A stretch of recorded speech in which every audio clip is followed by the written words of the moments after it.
ইসরাফিল, আমি দুঃখিত, আর এমন মজা করব না। কখনো তোমাকে ছেড়ে যাব না। সারা জীবন ভালোবাসা দিয়ে তোমাকে আগলে রাখবো। কথা দাও, তুমি কখনো ছেড়ে যাবে না। কথা দিলাম কখনো তোমাকে ছেড়ে যাব না। সারা জীবন বুকের বাহুডোরে এভাবেই মেঘাকে জুড়ে ধরলাম, আগলে রাখবো। ভালোবাসার মানুষকে জড়ায় ধরলে কি যে শান্তি লাগে তা বলে বোঝাতে পারবো না। এভাবেই কাহিনী। আজ অনেক দিন হয়ে গেছে মেঘার মামার অপারেশন করা হয়েছে। এখন মেঘার মামা সম্পূর্ণ সুস্থ। মেঘার মামা জানতে পারছে যে তার যে অপারেশন করেছে সেই ডাক্তার বাংলাদেশে থাকে। মেঘার মামা সেই ডাক্তারের সাথে দেখা করার জন্য বাংলাদেশে যাবে। বাংলাদেশে তার বোনের জামাই অর্থাৎ মেঘার বাবা মা থাকে। বাংলাদেশে গেলে বোনের বাড়িও যাওয়া হবে, আবার ডাক্তারের সাথেও দেখা হবে। অনেক দিন হলো বোনের বাড়ি যায় না। এইবার এক কাজে দুই কাজ হবে। তাই সে বোনকে জানিয়ে বেরিয়ে পড়ে নিজের প্রাইভেট বিমান নিয়ে, সাথে মেঘার মামি আর কয়েকজন দেহরক্ষী। আজ সকাল থেকে মেঘা আমার ফোন তুলছে না। আজ আমার মনটা ভীষণ খারাপ। মেঘার সাথে এখন একটু কথা না বলেই থাকতে পারি না।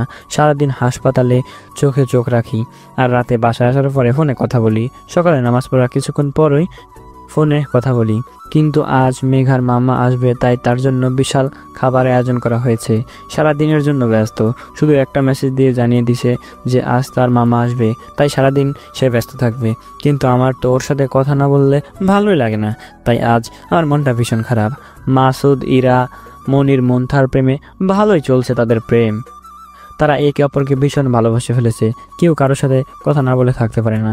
মাসুদ ইরার একাকিত্ব দূর করার জন্য ইরাকে আমেরিকা নিয়ে যেতে চায় মাসুদের মা বাবার কাছে, কিন্তু ইরা যাবে না। না যাওয়ার অন্যতম কারণ জনাবা মরিয়ম বেগমের ছেলের জন্মদিন। জন্মদিনের জন্য সবাইকে বিশেষভাবে আমন্ত্রণ করা হয়েছে। তাই ইরা কয়েকদিন পর যাইতে রাজি হয়েছে। ইরা বুঝছে তার এখানে থাকার চেয়ে মাসুদের বাসায় থাকলে মাসুদের মা বাবা সাথে থাকতে পারবে, ফলে তার আর একাকিত্ব থাকতে হবে না। মাসুদ ইরার কথা তার মা বাবাকে জানায় দিছে। মাসুদের মা বাবা মাসুদের পছন্দকে সবসময় সাপোর্ট করে। তারা অত্যন্ত ভালো মানুষ। তাদেরও ইরাকে খুব পছন্দ হয়েছে।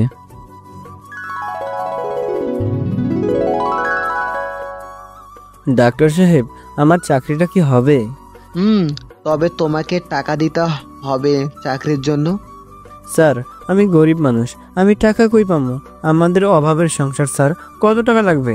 তুমি যেহেতু গরিব মানুষ আর আমারও তোমাকে পছন্দ হয়েছে, তাই তুমি 50,000 টাকা দিলেই চলবে। আমি এত টাকা কই পাবো? কিছু কমিয়ে দেন স্যার। আমি এর নিচে পারবো না। যদি দিতে পারো তাহলে কাল থেকে জয়েন করতে পারো। আর তোমার বেতন হবে 20,000 প্লাস উপরি কামাই তো আসেই। আর সব থেকে বড় কথা, এত বড় একটা হাসপাতালের চাকরি পাইছো, এটা তোমার সবচেয়ে বড় সৌভাগ্য। কি আর করার, চাকরিটা আমার খুব দরকার, তাই কোনো মতে 50,000 টাকা জমা দিয়ে চাকরিটা নিলাম। আর ঘুষ না দিয়েও উপায় নাই, কারণ ঘুষ ছাড়া কারো চাকরি হয় না। চাকরি পাওয়ার জন্য অনেক লোক আছে যারা অনেক টাকা ঘুষ দিতে প্রস্তুত। সেখানে যদি আমি ঘুষ না দেই তাহলে ওদের মধ্যে একজন চাকরিটা পেয়ে যাবে। যার কারণে এক প্রকার বাধ্য হয়ে ঘুষ দিয়ে চাকরিটা নিলাম। আপনাদের পরিচয় দেই, আমি ইসরাফিল তালুকদার। আমার পরিবারে শুধু আমি আর আমার মা আছি। এটা শুধু গল্পেই, বাস্তবে না। বাস্তবে আমার আব্বু আম্মু ও বড় একটা মিষ্টি আপু আছে। যাই হোক, গল্পে চলে যাই। বাকিটা গল্পের সাথে থাকলেই জানতে পারবেন। আজ তাড়াতাড়ি বাসায় চলে আসলাম। ফ্রেশ হয়ে খাওয়া দাওয়া করলাম। আজ ক্লান্ত লাগছে, তাই একটু ঘুমিয়ে নিলাম। আপনাদের মনে প্রশ্ন থাকতে পারে এতক্ষণ কিসের চাকরির কথা বললাম। তাহলে শুনুন। আজ বাংলাদেশের সবচেয়ে বড় হাসপাতাল মরিয়ম প্রাইভেট হাসপাতালে কিছু ওয়ার্ড বয় পোস্টে লোক নেবে। আমিও সেই পোস্টে চাকরি করার জন্য আবেদন করেছিলাম। আজ ইন্টারভিউ দিতে গেছিলাম, আর ডাক্তারে আমার কাগজপত্র দেখে তার পছন্দ হয়, যার কারণে উপরে কথাগুলো আমার আর ডাক্তারের মাঝে হয়। এক ঘুমে বিকেলে ঘুম থেকে উঠলাম। তারপর সারাটা বিকেল বাহিরে ঘোরাঘুরি করে বাড়িতে চলে আসলাম। আমি প্রায় বিকালে বাহিরে ঘোরাঘুরি করি। রাতে খাবার খেয়ে তাড়াতাড়ি ঘুমিয়ে পড়লাম, কেননা কাল থেকে আমাকে নতুন চাকরিতে জয়েন করতে হবে। আর আজ প্রথম দিন, কোনোভাবে দেরি করা যাবে না। সকালে তাড়াতাড়ি ঘুম থেকে উঠলাম। তারপর ফ্রেশ হয়ে খাওয়া দাওয়া করে হাসপাতালের উদ্দেশ্যে রওনা দিলাম। ভাগ্য ভালো বলে তাড়াতাড়ি একটা সিএনজি পাই, আর সেই সিএনজিতেই চড়ে হাসপাতালে চলে যাই। তারপর হাসপাতালে গিয়ে সবার সাথে পরিচয় হই। আর আমার কি কি কাজ সব শিখতে থাকি। আজকে প্রথম দিন, তাই বিকেলে আমার ছুটি দিয়ে দিল। আমি বাসায় চলে আসলাম আর ফ্রেশ হতে চলে গেলাম।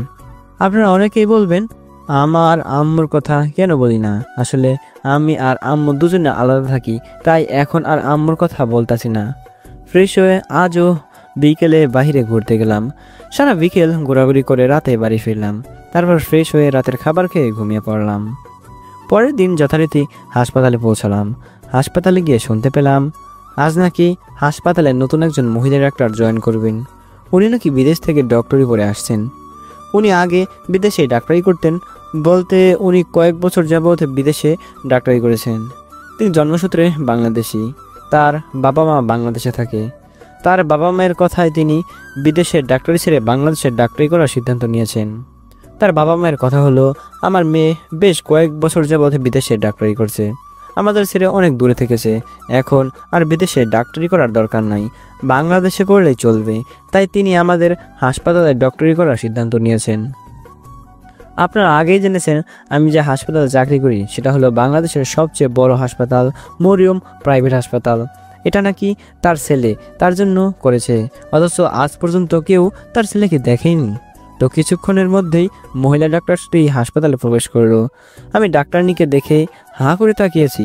এত সুন্দরী মানুষ কিভাবে হয়? আমি ডাক্তারনির উপরে ক্রাশ খেয়েছি। কি আজব ব্যাপার না, যে ছেলে কোনোদিন কোনো মেয়ের দিকে তাকায় নাই সেই ছেলে ডাক্তারনির উপর ক্রাশ খায়, ভাবা যায়? আপনাদের তো ডাক্তারনির পরিচয় দিলাম না। ডাক্তারনির নাম মেঘা, দেখতে মাশাল্লাহ অপূর্ব সুন্দরী, যে কেউ দেখলে ক্রাশ খাবে। তো ডাক্তারনি এসে সবার সাথে পরিচয় হয়ে নিল, সাথে আমার পরিচয় জানলো। আর আল্লাহর কি রহমত, আমাকে ডাক্তারনির পার্সোনাল অ্যাসিস্ট্যান্ট ওয়ার্ড বয় করা হলো। আজকে ডাক্তারনির প্রথম দিন, তাই আজকে কিছুক্ষণ থেকে তারপর ডাক্তারনি নিজের বাসায় চলে গেল। আর আমি সারাক্ষণ অন্যান্য ডাক্তারের কথা মতো সব কাজ করতে থাকলাম, সাধারণত ওয়ার্ড বয়রা যেগুলো করে। কাল থেকে আর অন্যান্য ডাক্তারের কথা মতো কাজ করতে হবে না, আজই শেষ দিন। কাল থেকে আমি আমার ডাক্তারনির কথা মতো কাজ করব। সমস্ত কাজ শেষ করে সন্ধ্যায় বাড়িতে আসলাম। বাড়িতে এসে গোসল করে রান্না করে রাতের খাবার খেলাম। সারা দিন পরিশ্রম করার শরীরটা খুব ক্লান্ত লাগতেছিল, তাই খাওয়া দাওয়া করে দিলাম এক ঘুম। সকাল 5টায় ঘুম থেকে উঠলাম, নামাজ পড়ে রান্না বান্না করে ফ্রেশ হয়ে খেয়ে বেরিয়ে পড়লাম হাসপাতালের উদ্দেশ্যে। হাসপাতালে পৌঁছে দেখি আমার ক্রাশ মানে ডাক্তারনি কেবল হাসপাতালে আসতেছে। দেখে মনটা জুড়িয়ে গেল। উনি ওনার কেবিনে গেল, আমি ওনার সাথে সাথে ওনার কেবিনে গেলাম, কেননা আমি ওনার পার্সোনাল অ্যাসিস্ট্যান্ট ওয়ার্ড বয়, সবসময় ওনার সাথেই থাকতে হবে। তো উনি চললেন রোগী দেখতে, আমিও তার সাথে সাথে চললাম। অনেকক্ষণ রোগী দেখলো, আর যত কাজ আছে সেগুলো আমি করলাম। দুপুরের খাবার আজ আনতে মনে নাই, তাই খাওয়ার জন্য পাশে একটা হোটেলে গেলাম। যাওয়ার পথে দেখি একটা বৃদ্ধ এক লোকের কাছে খাওয়ার জন্য টাকা চাইতেছে, কিন্তু লোকটা দিচ্ছে না। আমি এগিয়ে গিয়ে বৃদ্ধটাকে নিয়ে একটা হোটেলে গেলাম, তাকে পেট ভরে খাওয়ালাম, সাথে আমার দুপুরের খাবারটাও খেলাম। তারপর আমার কাছে কিছু টাকা ছিল, তা বৃদ্ধকে দিয়ে হাসপাতালে চলে আসলাম। অবশ্য বৃদ্ধাটি আমার জন্য মন ভরে দোয়া করে দিছে। আমরা অনেকেই আছি বিভিন্নভাবে টাকা খরচ করে থাকি, অথচ কোনো অসহায় টাকা চাইলে তাকে টাকা দেওয়ার পরিবর্তে অপমান করি, অনেক সময় গায়ে হাতও তুলি। কিন্তু একটা জিনিস ভেবে দেখেন, লোকটি অসহায় বলেই তো আপনার কাছে সাহায্য চায়। আপনি কোনো হোটেলে গেলে বা রেস্টুরেন্টে গেলে ওয়েটারকে বকশিস দেন, তাদের এগুলো না দিয়ে একজন অসহায়কে দেন, দেখবেন অসহায়টি আপনার জন্য মন ভরে দোয়া করবে। কখন কার দোয়া কোথায় কাজে লেগে যায় বলা যায় না। এখন থেকে সবাই চেষ্টা করবেন অসহায়ত্বকে সাহায্য করার। এবার গল্পে ফেরা যাক। আমি যে এগুলো করলাম তা ঠিকই লক্ষ্য করেছে আমাদের ডাক্তারনি মেঘা। অবশ্য এটা আমি জানতাম না, মেঘার কেবিনের জানালার ধারেই তার কেবিন থেকে বাইরের সব কিছু দেখা যায়, আর হোটেলটাও তার জানালার বরাবরই। মেঘা এগুলো দেখে ভাবে এই ওয়ার্ড বয়টা অন্য সবার থেকে আলাদা, যেখানে অন্য সকল ওয়ার্ড বয় টাকার বিনিময়ে কাজ করে। মানে বোঝাতে চাইছি যে আপনি যদি ওয়ার্ড বয়কে টাকা দেন তাহলে আপনার কাজটা সবার আগে করে দেবে। সেখানে এই ওয়ার্ড বয়টা বিনা স্বার্থে একটা বৃদ্ধাকে সাহায্য করলো। ওয়ার্ড বয়টা তো ভেরি ইন্টারেস্টিং। আমি আমার মতো সারাবেলা কাজ করে সন্ধ্যায় বাড়িতে চলে আসলাম। বাড়িতে এসে গোসল করে রান্না বাড়া করে খেয়ে আমি ঘুমাতে যাব, এমন সময় আমার ফোনটা বেজে উঠলো।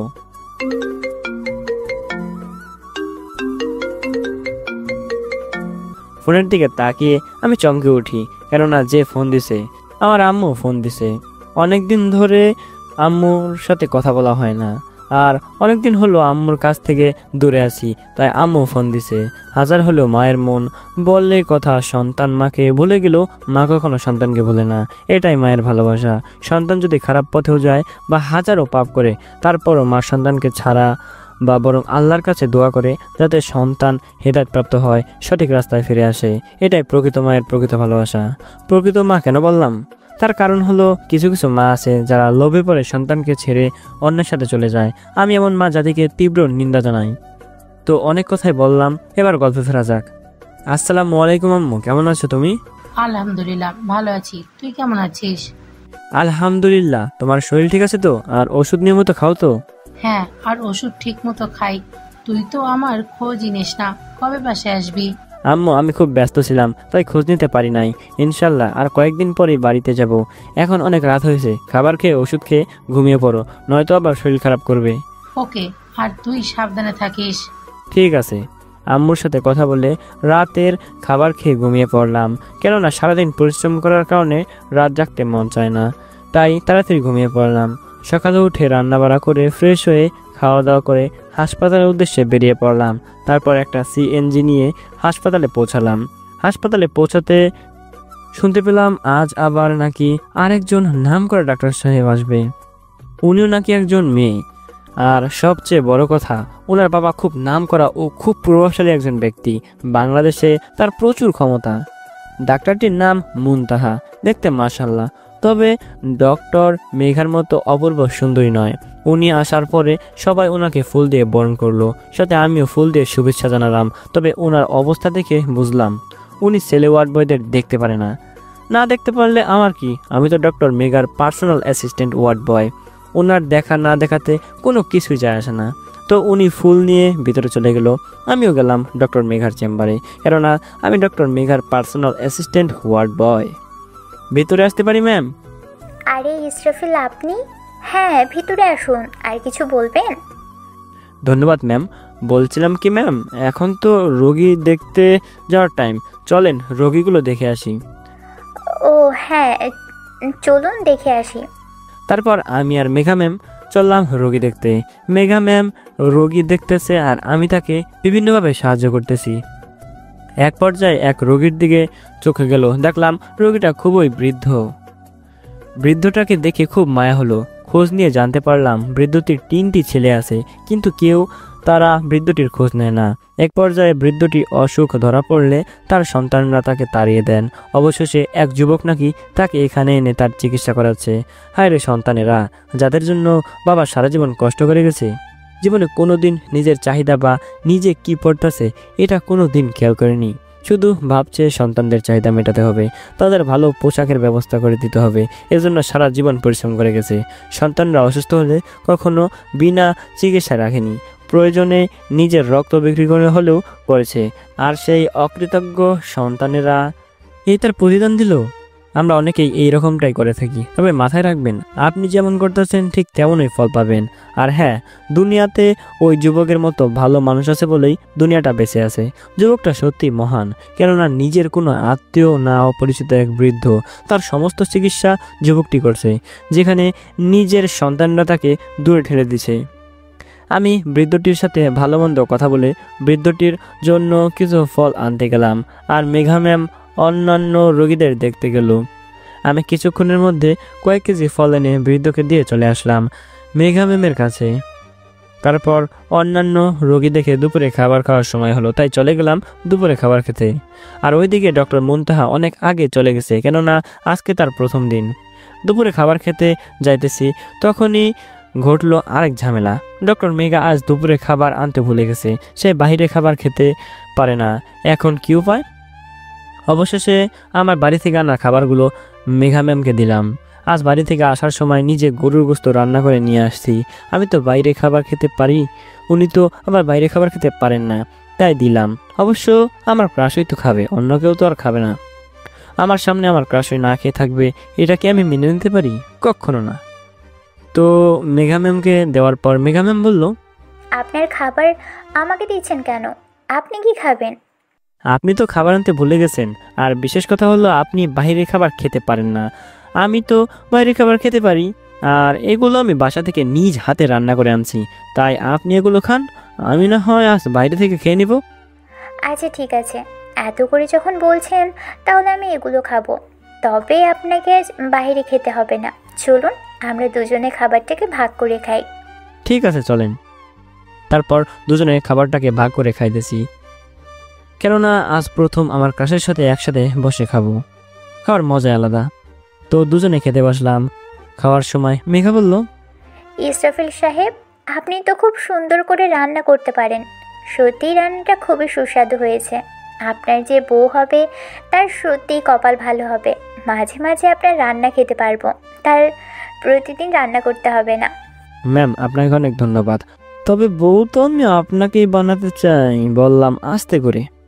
ইসরাফিল সাহেব, আপনি কি কিছু বললেন?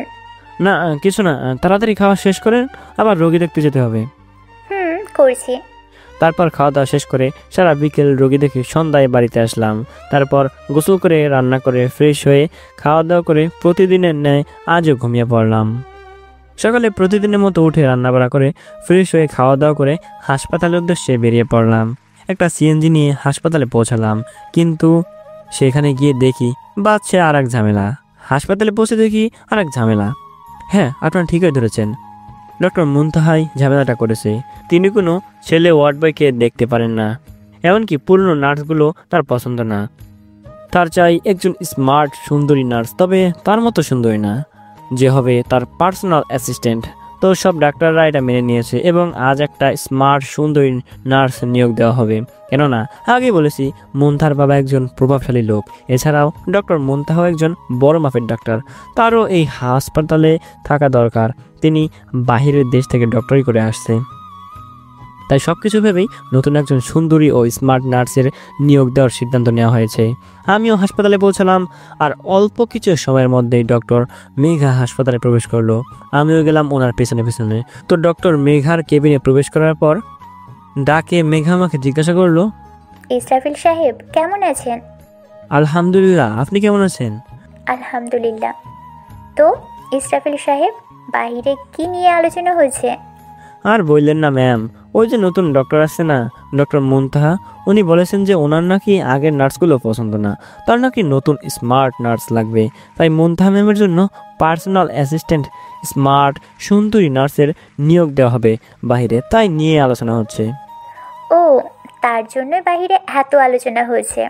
আচ্ছা, বাইরে যা মনে হয় তা নিয়ে আলোচনা হোক গে। চলুন আমরা রোগী দেখতে যাই। আচ্ছা চলেন। তারপর আমি আর মেঘা ম্যাম চলে গেলাম। আমি আর মেঘা ম্যাম রোগী দেখতে লাগলাম, আর অল্প সময়ের মধ্যেই নার্স নিয়োগ শুরু হলো। অনেকে আসছে ইন্টারভিউ দিতে, সবাই স্মার্ট। এদের মধ্যে একজনকে সিলেক্ট করা হলো, নাম ইরা। দেখতে যেমন স্মার্ট তেমনি সুন্দরীও, কিন্তু মুনতাহার মতো সুন্দরী না, তবে একদম মুনতাহার মনের মতো পাওয়া গেছে। ইরাকে মুনতাহার পার্সোনাল অ্যাসিস্ট্যান্ট করে রাখা হলো, আর আজকের মতো ইরা চলে গেল। কাল থেকে ওর কাজ শুরু। ইরা চলে যাওয়ার পর ডক্টর মুনতাহাও গেল রোগী দেখতে। আমি আর মেঘা রোগী দেখে দুপুরে আসলাম খাওয়ার জন্য। যেই আমি আমার খাবার দেখতে যেতে যাব, ঠিক তখনই মেঘা বলল, ইসরাফিল সাহেব কোথায় যান? আমার খাবার খেতে যাচ্ছি। দুপুরে খাবার সময় তো হয়েছে, তাই খেতে যাচ্ছি। আপনি এখন খাবার নিয়ে এসে আমার সাথে খাবেন, আমরা দুজনে একসাথে খাবো। আচ্ছা ঠিক আছে, আমার ক্রাশ আমার সাথে খেতে চাইছে, আমি কিনা না করতে পারি? আপনারাই বলেন। শত হোক আমার ক্রাশ, তাই আমি রাজি হয়ে খাবার আনতে চলে গেলাম। একেবারে ফ্রেশ হয়ে খাবার নিয়ে মেঘার কেবিনে আসলাম। এইদিকে মেঘাও ফ্রেশ হতে চলে গেল, আর কিছুক্ষণের মধ্যেই ফ্রেশ হয়ে আসলো। আমি গিয়ে খাবার নিয়ে মেঘার পাশে বসলাম। তারপর মেঘা তার খাবার বের করে বলল, কাল তো আমি আপনার খাবার খেয়েছি, আজ আপনি আমার খাবার খান। ম্যাম আপনি কি শোধ দিতে যাচ্ছেন? আমি কি আপনাকে শোধ করার জন্য খাইতে বলছি? সব সময় এক লাইন বেশি বোঝেন। এত কষ্ট করে রান্না করলাম ওনার জন্য, আর উনি শোধের কথা বলল, মুডটাই নষ্ট করে দিল। না, তবে কাল আমি আপনারে আমার খাবার খাওয়াইছি, আর আজকে আপনি আপনার খাবার আমাকে খেতে বলতেছেন, তাই ভাবলাম শোধ দিতে চাইছেন। তবে আমি যেগুলো রান্না করে আনছি সেগুলোর কি হবে? এক কাজ করি, আপনি আমার খাবার খান আর আমি আপনার খাবার খাই। সত্যি বলতে কি, আমার আপনার খাবার খুব ভালো লেগেছে। এই সুযোগ হাতছাড়া করা যাবে না। আমার ক্রাশের হাতের রান্না কেমন তা জানার সুযোগ এসেছে। আজ না হয় কাল তো ওনার হাতেই রান্না খেতে হবে। যদি ভালো না হয় তবে আমাকেই তাকে ভালো করে রান্না শেখাতে হবে। তাই আমি খাবার বদল করে খেতে রাজি হইলাম। আচ্ছা চলুন, খাওয়া শুরু করি। বিসমিল্লা বলে এক লোকমা মুখে দিলাম। রান্নাটা এত সুন্দর হয়েছে বলার বাইরে। তাহলে আমার ক্রাশ যেমন সুন্দর, তার রান্নাটাও অপূর্ব সুন্দর। তবে এটা মানতেই হবে, আমার ক্রাশ সব দিক দিয়েই পারফেক্ট। এত সুন্দর খাবার দেখে আর লোভ সামলাতে পারলাম না, সম্পূর্ণ শেষ করে ফেলেছি খেয়ে। শেষমেশ আঙুল চেটে খাইছি। তাহলে বুঝেন রান্নাটা কত মজাদার হয়েছে। ইসরাফিল সাহেব, বললেন না তো রান্নাটা কেমন হয়েছে? কি আর বলবো, সত্যি রান্নাটা অসাধারণ হয়েছে, অনেক সুন্দর হয়েছে, ঠিক আপনার মতো। এই কথাটা বলাতে মেঘা লজ্জা পেল। থাক, আর প্রশংসা করতে হবে না, আপনার রান্নাটাও কম না। এখন চলুন, রুগী দেখতে যেতে হবে। আচ্ছা চলেন যাই। তারপর আমি আর মেঘা রোগী দেখতে চলে গেলাম। আর এদিকে ডক্টর মুনতাহার অ্যাসিস্ট্যান্ট না থাকার কারণে দুপুর পর্যন্ত রোগী দেখে ছুটি নিয়ে বাসায় চলে গেছে। আর এদিকে আমি আর মেঘা সারা বিকাল রোগী থেকে সন্ধ্যায় বাসায় এসে প্রতিদিনের মতো গোসল করে রান্না বাড়া করে ফ্রেশ হয়ে খাওয়া দাওয়া করে ঘুমাতে যাব। এমন সময় আমার ফোন বেজে উঠলো। ফোনের দিকে তাকিয়ে দেখি মেঘা নামে সেভ করা, তার মানে মেঘায় ফোন দিছে। আবার আপনারা বলবেন নাম্বার নিলাম কখন? আমি ওনার পার্সোনাল অ্যাসিস্ট্যান্ট ওয়ার্ড বয়, তাই আমার নাম্বার ওনার কাছে আর ওনার নাম্বার আমার কাছে আছে, উনি আমাকে দিছে। আর আমি মেঘা নামে সেভ করে রেখেছি। ফোনটা রিসিভ করে, আসসালামু আলাইকুম মেঘা ম্যাম, কিসের জন্য ফোন দিচ্ছেন? কোনো দরকার? একটু আগেই না আপনার কাছ থেকে আসলাম, কেন ফোন দিয়েছেন? ওয়ালাইকুম আসসালাম। এতগুলো প্রশ্ন একবারে করলে উত্তর কিভাবে দিব? তবে কোনো দরকার নেই, এমনি ফোন দিতে মন চাইলো ফোন দিলাম। আচ্ছা ঠিক আছে, আমি এখন খুব ক্লান্ত, এখন ঘুমাবো, সকালে কথা বলবো। তবে যেহেতু ফোন দিছেন তবে 5 মিনিট কথা বলতে পারেন, এর বেশি সময় আমি কথা বলতে পারবো না। ওকে, 5 মিনিট কথা বললেই চলবে।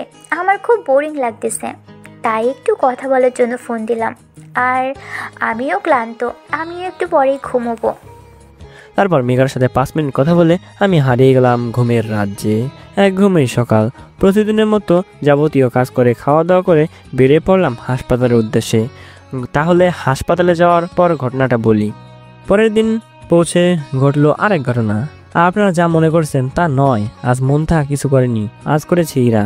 আমি তাড়াতাড়ি ভিতরে প্রবেশ করতে নিচ্ছি, আর ওইদিকে ইরাও ভিতরে থেকে বাইরে আসতেছিল। কেউ কাউকে খেয়াল করেনি, যার ফলস্বরূপ দুজনেই ধাক্কা লেগে যায়। আমি তাড়াতাড়ি উঠে ওনার দিকে হাত বাড়িয়ে দিলাম এবং তাকে টেনে তুললাম, আর পরে যাওয়া জিনিসগুলো তুলে দিলাম। আপনারা হয়তো ভাবতেছেন এখন ইরা উঠে আমাকে ঠাস করে একটা থাপ্পড় দেবে, তাই না? না, ইরা এটা করেনি, বরং দুজনকে সরি বলে যে যার কাজে চলে গেলাম। এখানে ইরা বুঝতে পেরেছে এখানে কারো একারই দোষ না, দোষ দুজনেরই। দুইজনের বেখেয়ালমির জন্যই দুজনের ধাক্কা লেগেছে। এইদিকে ডক্টর মুনতাহা অনেকক্ষণ ধরে নিজের চেম্বারে বসে আছে ইরার জন্য, কেননা ইরা মুনতাহার পার্সোনাল অ্যাসিস্ট্যান্ট নার্স। মুনতাহা ইরাকে নিয়ে রোগী দেখতে যাবে। অল্প কিছুক্ষণের মধ্যেই মুনতাহার রুমে প্রবেশ করলো। মুনতাহা ইরাকে জিজ্ঞাসা করলো, আজ তোর এত দেরি হলো কেন? আমি আজ আগেই আসছি, একটু ফ্রেশ হতে গিয়েছিলাম তাই দেরি হয়ে গেছে। নেক্সট টাইম থেকে যেন আর এত দেরি না হয়, বুঝেছো? জি ম্যাম। আচ্ছা চলো এখন আমরা রোগী দেখতে যাই। ওকে চলেন। এই বলে ইরা আর মুনতাহা রোগী দেখতে চলে গেল। আর এইদিকে আমি ডক্টর মেঘার জন্য ওয়েট করতেছি, কখন উনি ওয়াশরুম থেকে বের হবে, কখন আমরা রোগী দেখতে যাব। অপেক্ষা করতে করতে 20 মিনিট পার হয়ে গেল, তাও তার বের হওয়ার নামই নাই। বুঝি না মেয়েরা ফ্রেশ হওয়ার নাম নিয়ে যে কি করে আল্লাহই ভালো জানে। না হলে এত সময় লাগে ফ্রেশ হতে? মনের হয় ফ্রেশ হওয়ার নাম করে সঙ্গে আনা আটা ময়দা বস্তা বৈশা মাখে। আটা ময়দা মাখতে তো দেরি হয়, তাই মনে হয় মেয়েদের ফ্রেশ হতে এত দেরি লাগে। আমি সত্যিটা জানি না, আপনারা কেউ জানলে আমার জানায়েন। অবশেষে 25 মিনিটের মাথায় মেঘা বের হইল, কিন্তু আমার ধারণা তো ঠিক হলো না। উনি তো মুখে আটা ময়দা মাখেনি, তাহলে এত সময় উনি ভিতরে কি করলো? যা মনে হয় তাই করুক গা, এটা ওনার ব্যক্তিগত ব্যাপার। উনি বের হওয়ার পরে আমি বললাম, আপনি তাহলে বের হয়েছেন ম্যাডাম? আচ্ছা চলেন তাহলে। মেঘা বলল, আচ্ছা চলেন যাই। আমি আর মেঘা চলে গেলাম রোগী দেখতে। এইদিকে আমেরিকার বিখ্যাত হাসপাতালে একটা ক্রিটিক্যাল রোগী আনা হয়েছে। রোগীকে খুব তাড়াতাড়ি অপারেশন করাতে হবে, নয় রোগীকে বাঁচানো যাবে না। রোগীর অপারেশন করতে কোনো ডাক্তারই সাহস পাচ্ছে না, কেননা সামান্য পরিমাণ ভুল হলেই রোগী মারা যাবে। রোগী আমেরিকার খুব প্রভাবশালী ও প্রচুর ধনী, তাদের কাছে টাকা যেন হাতের ময়লা। যে কোনো কিছুর বিনিময়ে হলেও রোগীকে বাঁচাতে হবে। প্রয়োজনে দেশের নাম করা যত ডাক্তার আছে সবাইকে আনার ব্যবস্থা করতে বলতেছে। তারা নাকি হাসপাতালে সহ ডাক্তার আনা নেওয়া, এমনকি ডাক্তার যত টাকা লাগে তারাই দেবে, তবুও রোগীকে বাঁচানোর জন্য ডাক্তার আনতে বলতেছে। জরুরি ভিত্তিতে ওই হাসপাতালে সমস্ত ডাক্তারদের নিয়ে মিটিং ডাকা হয়েছে যে কোথা থেকে কোন ডাক্তার আনা যায় এটা নিয়ে আলোচনা করা হবে এবং দ্রুত তাড়াতাড়ি সিদ্ধান্ত নেওয়া হবে। এদিকে আমি আর মেঘা রোগী দেখে দুপুরে আসলাম খাওয়ার জন্য। আজ আর মেঘার সাথে খেলাম না, কারণ আজ আমি দুপুরে খাবার নিয়ে আসি নাই, তাই হোটেলে গিয়ে খাবো দুপুরে খাবার। হোটেলে খাওয়ার জন্য বের হয়েছি, পেছন থেকে একটা পিচ্চি আঙ্কেল বলে ডাক দিল। আমি পেছনে ঘুরে পিচ্চির দিকে তাকালাম, তাকিয়ে দেখি পিচ্চি খুবই ক্ষুধার্ত, মনে হয় 2 দিন ধরে কিছুই খায় নাই। আমি পিচ্চিটার কাছে যাওয়ার পর পিচ্চিটা আমাকে বলল, আঙ্কেল, আমাকে কিছু টাকা দেন। আমি 2 দিন ধরে শুধু পানি খেয়ে আছি, একটা ডানা ভাতও খাইনি। দেখেছেন এটুকু পিচ্চি, তাও বলে 2 দিন ধরে না খেয়ে আছে। এই বয়সে পিচ্চিরা খেতে চায় না বলে মা তাকে জোর করে খাওয়ায়, আর এই পিচ্চি মাত্র পানি খেয়ে আছে। পিচ্চিটার কথাটা আমার কলিজায় আঘাত করলো। আমি পিচ্চিকে জিজ্ঞাসা করলাম, তোর বাবা মা কোথায়? আমার বাবা মা গাড়ি অ্যাক্সিডেন্টে মারা গেছে, আর আমার চাচা চাচিরা আমাকে বাড়ি থেকে তাড়িয়ে দিছে। বাবা মা তো আমাকে ছেড়ে চলে গিয়ে খুব সুখেই আছে, কিন্তু আমি যে আর পারতাছি না। মাঝে মাঝে মনে হয় না খেতে পেয়ে এখনই বুঝি মারা যাব। জানেন আঙ্কেল, আমি খিদে সহ্য করতে পারি না, তারপরে আমাকে না খেয়েই থাকতে হয়। খাবার না পেয়ে বাধ্য হয়ে আমি পানি খেয়ে আমার ক্ষুধা মিটাই। কারোর কাছে খাবার চাইলে দেয় না, বরং আমাকে মেরে তাড়িয়ে দেয়। তারপরে চাই মানুষের কাছে খাবার। যদি তারা আমাকে কিছু খাবার দেয়, তাতে অন্তত না খেয়ে বা শুধু পানি খেয়ে থাকতে হবে না, এই আশায় আমি খাবার চাই। পিচ্চিটার কথায় আমি আর চোখের পানি ধরে রাখতে পারলাম না, অনবরত আমার চোখ থেকে পানি পড়তে লাগলো। এই বয়সে এই পিচ্চিটাকে কত কষ্ট করতে থাকতে হয়। আর সাদার পাশার মানুষ, পিচ্চিটার মা বাবা মারা গেছে, তার গার্জিয়ান হিসেবে চাচা চাচি তার ভরণ পোষণের দায়িত্ব নেবে, তা না করে তাকে তাড়িয়ে দিচ্ছে। এমন মানুষের কি করা উচিত আপনাই বলেন? শোন পিচ্চি, তোর নাম কি? আহাত। শোন, আজ থেকে তোকে আর না খেয়ে থাকতে হবে না। আজ ওই তোকে ভালো একটা এতিমখানায় ভর্তি করে দিয়ে আসবো, যেখানে তোকে প্রতিদিনই খাবার দেবে, এমনকি তোকে পড়াশোনাও করাবে। তার আগে চল দুজনে পেট ভরে খেয়ে নিই। ঠিক আছে আঙ্কেল। তারপর আমি আর পিচ্চি হোটেলে গিয়ে পেট ভরে খেয়ে নিলাম। খাওয়া শেষে পিচ্চিকে নিয়ে একটা শপিং মলে নিয়ে আসলাম। ওর জন্য কিছু জামা কাপড় কিনবো। কয়েকটা জামা কাপড় কিনে আর ওর জন্য কিছু বই কিনে নিয়ে গেলাম এতিমখানায়। তারপর এতিমখানাকে ভর্তি করে সব কিছু ঠিকঠাক করে আমি চলে আসলাম হাসপাতালে। আসার সময় বলে আসছি, আমি মাঝে মাঝে তোকে এখানে দেখতে আসবো, আর তুই মন দিয়ে পড়াশোনা করবি। ও আমাকে আচ্ছা বলে বিদায় দিল। আমার এই কাহিনী আজ একজন দেখেছে, যা আমি জানতামই না। হাসপাতালে পৌঁছানোর পর মেঘা ম্যাম জিজ্ঞাসা করলো আমি এতক্ষণ কোথায় ছিলাম। আমি বললাম আমার জরুরি একটা দরকার ছিল, তাই বাড়িতে গেছিলাম। এখন চলেন আমরা রোগী দেখতে যাই। তারপর আমি আর মেঘা রোগী দেখতে গেলাম। সারা বিকেল রোগী দেখে সন্ধ্যায় বাসা চলে আসলাম। আর বাসায় এসে গোসল করে রান্না করে ফ্রেশ হয়ে খাওয়া দাওয়া করে দিলাম এক ঘুম। ওইদিকে অনেকক্ষণ মিটিং করে কোনো ডাক্তারের খোঁজ বের করতে পারলো না, কারণ এমন অপারেশন কেউ করতে পারবে না। ওনাদের মধ্যে একজন বলে উঠলো একজন ডাক্তার ওই অপারেশনটা করতে পারবে, উনি এর চেয়ে অনেক কঠিন অপারেশন করতে পারে। উনি বিশ্বের একমাত্র ডাক্তার যে কিনা খুব ভয়ঙ্কর অপারেশনও করতে পারে। তিনি 5 বছর আগে এর চেয়ে ক্রিটিক্যাল অপারেশন করাইছে। অবশ্য আজ পর্যন্ত তাকে কোনো মিডিয়ার লোক দেখেনি, এমনকি কোনো ডাক্তারও তাকে দেখেনি। উনি সবসময় সার্জিক্যাল মাস্ক পরে অপারেশন করেন এবং অপারেশন শেষে মাস্ক পরেই নিজস্ব হেলিকপ্টারে করে চলে যায়। উনি 5 বছর আগে কানাডায় এমন একটা অপারেশন করেছিল, ওইখানে গেলেই ওনার বিষয়ে সমস্ত খোঁজ পাওয়া যাবে। বাকি সব ডাক্তার সিদ্ধান্ত নিল যে অপারেশনটা ওনারে দিয়ে করাবে। এমনকি ওনার বিষয়ে জানার জন্য কয়েকজন ডাক্তার কানাডার উদ্দেশ্যে রওনা হলো। আর এই দিকে আমি সকালে ঘুম থেকে উঠলাম, তারপর রান্না করলাম, রান্না করে ফ্রেশ হয়ে খাওয়া দাওয়া করে হাসপাতালের উদ্দেশ্যে রওনা দিলাম। হাসপাতালে গিয়ে শুনি আজ নাকি ডাক্তার মেঘা কয়েকদিনের জন্য ছুটি নেবে এবং সে কিছুদিনের জন্য আমেরিকা যাবে। তার মামা নাকি খুব অসুস্থ, তাই সে সেখানে তার মামাকে দেখতে যাবে। ডক্টর মেঘার সাথে ডক্টর মেঘার মা এবং বাবাও যাবে মেঘার মামাকে দেখতে। মেঘা তো একজন ডাক্তার, তাই সেও যাইতে চাইতেছে তার মামার কাছে। এবং আজই নাকি একটু পরে রওনা দেবে আমেরিকার উদ্দেশ্যে। এটা শুনে তো আমার মন খারাপ হয়ে গেল, কেননা সে আমার ক্রাশ। সে চলে গেলে অনেকদিন তাকে দেখতে পাবো না। প্রতিদিন তাকে দেখি, এতে এক প্রকার আনন্দ ও তৃপ্তি পাই। হাজার হোক সে আমার একমাত্র ক্রাশ বলে কথা। যারা ক্রাশ খেয়েছেন তারাই বুঝবেন যে ক্রাশকে প্রতিদিন দেখতে পেলে কতটা আনন্দ লাগে, আর না দেখতে পেলে মন কতটা আনচান আনচান করে একমাত্র তারাই বুঝবেন যারা খেয়েছেন। তো সে যাই হোক, মেঘার যাওয়াটা অবশ্যই দরকার। এই সময় ডাক্তার হিসাবে মেঘার ওখানে যাওয়াটা উচিত, শুধু ডাক্তারের জন্য না, ভাগ্নি হিসাবে যাওয়া উচিত। কিছু সময় পর ডক্টর মেঘা ছুটি নিয়ে হাসপাতাল থেকে ছুটি নিয়ে চলে গেল। আমিও গেলাম ছুটির জন্য, কেননা আমি ওনার পার্সোনাল অ্যাসিস্ট্যান্ট ওয়ার্ড বয়। উনি যদি না থাকে তাহলে আমি থেকে কি করব, যেহেতু উনি আজ পর্যন্ত ছুটি নিয়ে গেল।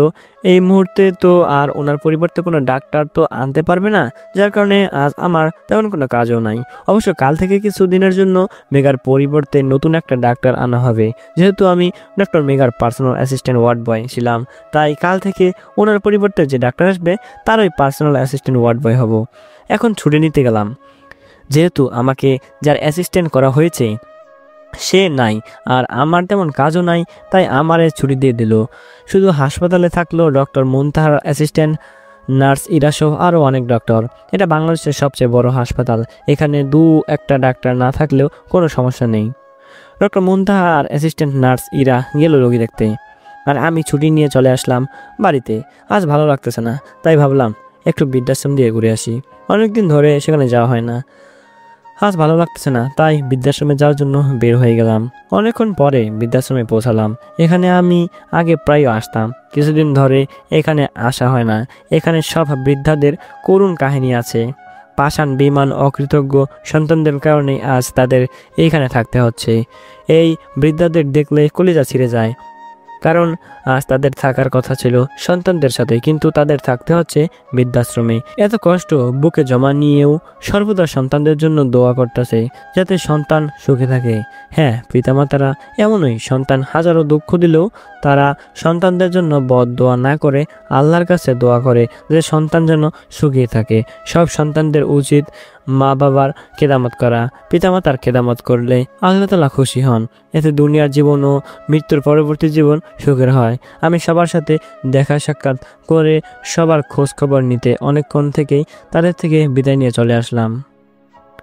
এদিকে কয়েকজন ডাক্তার কানাডায় পৌঁছে জানতে পারলো ডাক্তারের নাম মেহেদি হাসান। তিনি এখন বাংলাদেশে থাকেন। কোনো ক্রিটিক্যাল অপারেশন করতে হলে তিনিই করেন, শুধু তাকে বললেই তাড়াতাড়ি তিনি চলে আসেন। তাকে আনার জন্য আগে থেকেই যোগাযোগ করতে হয় না, তার একটা প্রাইভেট হেলিকপ্টার আছে, সেটা নিয়েই সে চলে আসে। এই যে দর্শক ভাইয়েরা ও বোনেরা, আপনারা আবার বলেন না যে উনি এত বড় ডাক্তার, তারপরেও ওনাকে বলার সাহস সাথে সাথেই কীভাবে চলে আসেন। আর যেহেতু উনি অনেক বড় ডাক্তার, সেহেতু উনি কিভাবে এত ব্যস্ততার মধ্যে আসবে। বড় বড় ডাক্তাররা ব্যস্ত থাকবে, এটা স্বাভাবিক। ব্যস্ত থাকলে তো আর ফোন দেওয়ার সাথে সাথেই তো আর আসার কথা না, তাই না? সবার উত্তর, উনি একজন বড় ডাক্তার, ঠিক আছে, ওনার টাকা পয়সার অভাব নাই, উনি শুধু ক্রিটিক্যাল অপারেশন করান, তাছাড়া তিনি অন্য কোনো রোগী দেখেন না।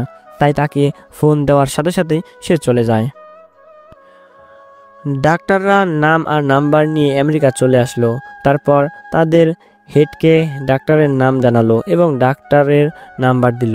ওইদিকে ডক্টর মেঘা হাসপাতাল থেকেই যাইয়া মা বাবাকে নিয়ে আমেরিকা যাওয়ার জন্য বেরিয়ে পড়েছে। যেহেতু আগে খবর পাইছে তার মামা অসুস্থতা, তার জন্য তাদের জিনিসপত্র আগে থেকে গুছিয়ে রাখছে। এতক্ষণ শুধু ছুটি নেওয়ার জন্য অপেক্ষা করছে, আর ছুটি নিয়েই বেরিয়ে পড়েছে আমেরিকার উদ্দেশ্যে।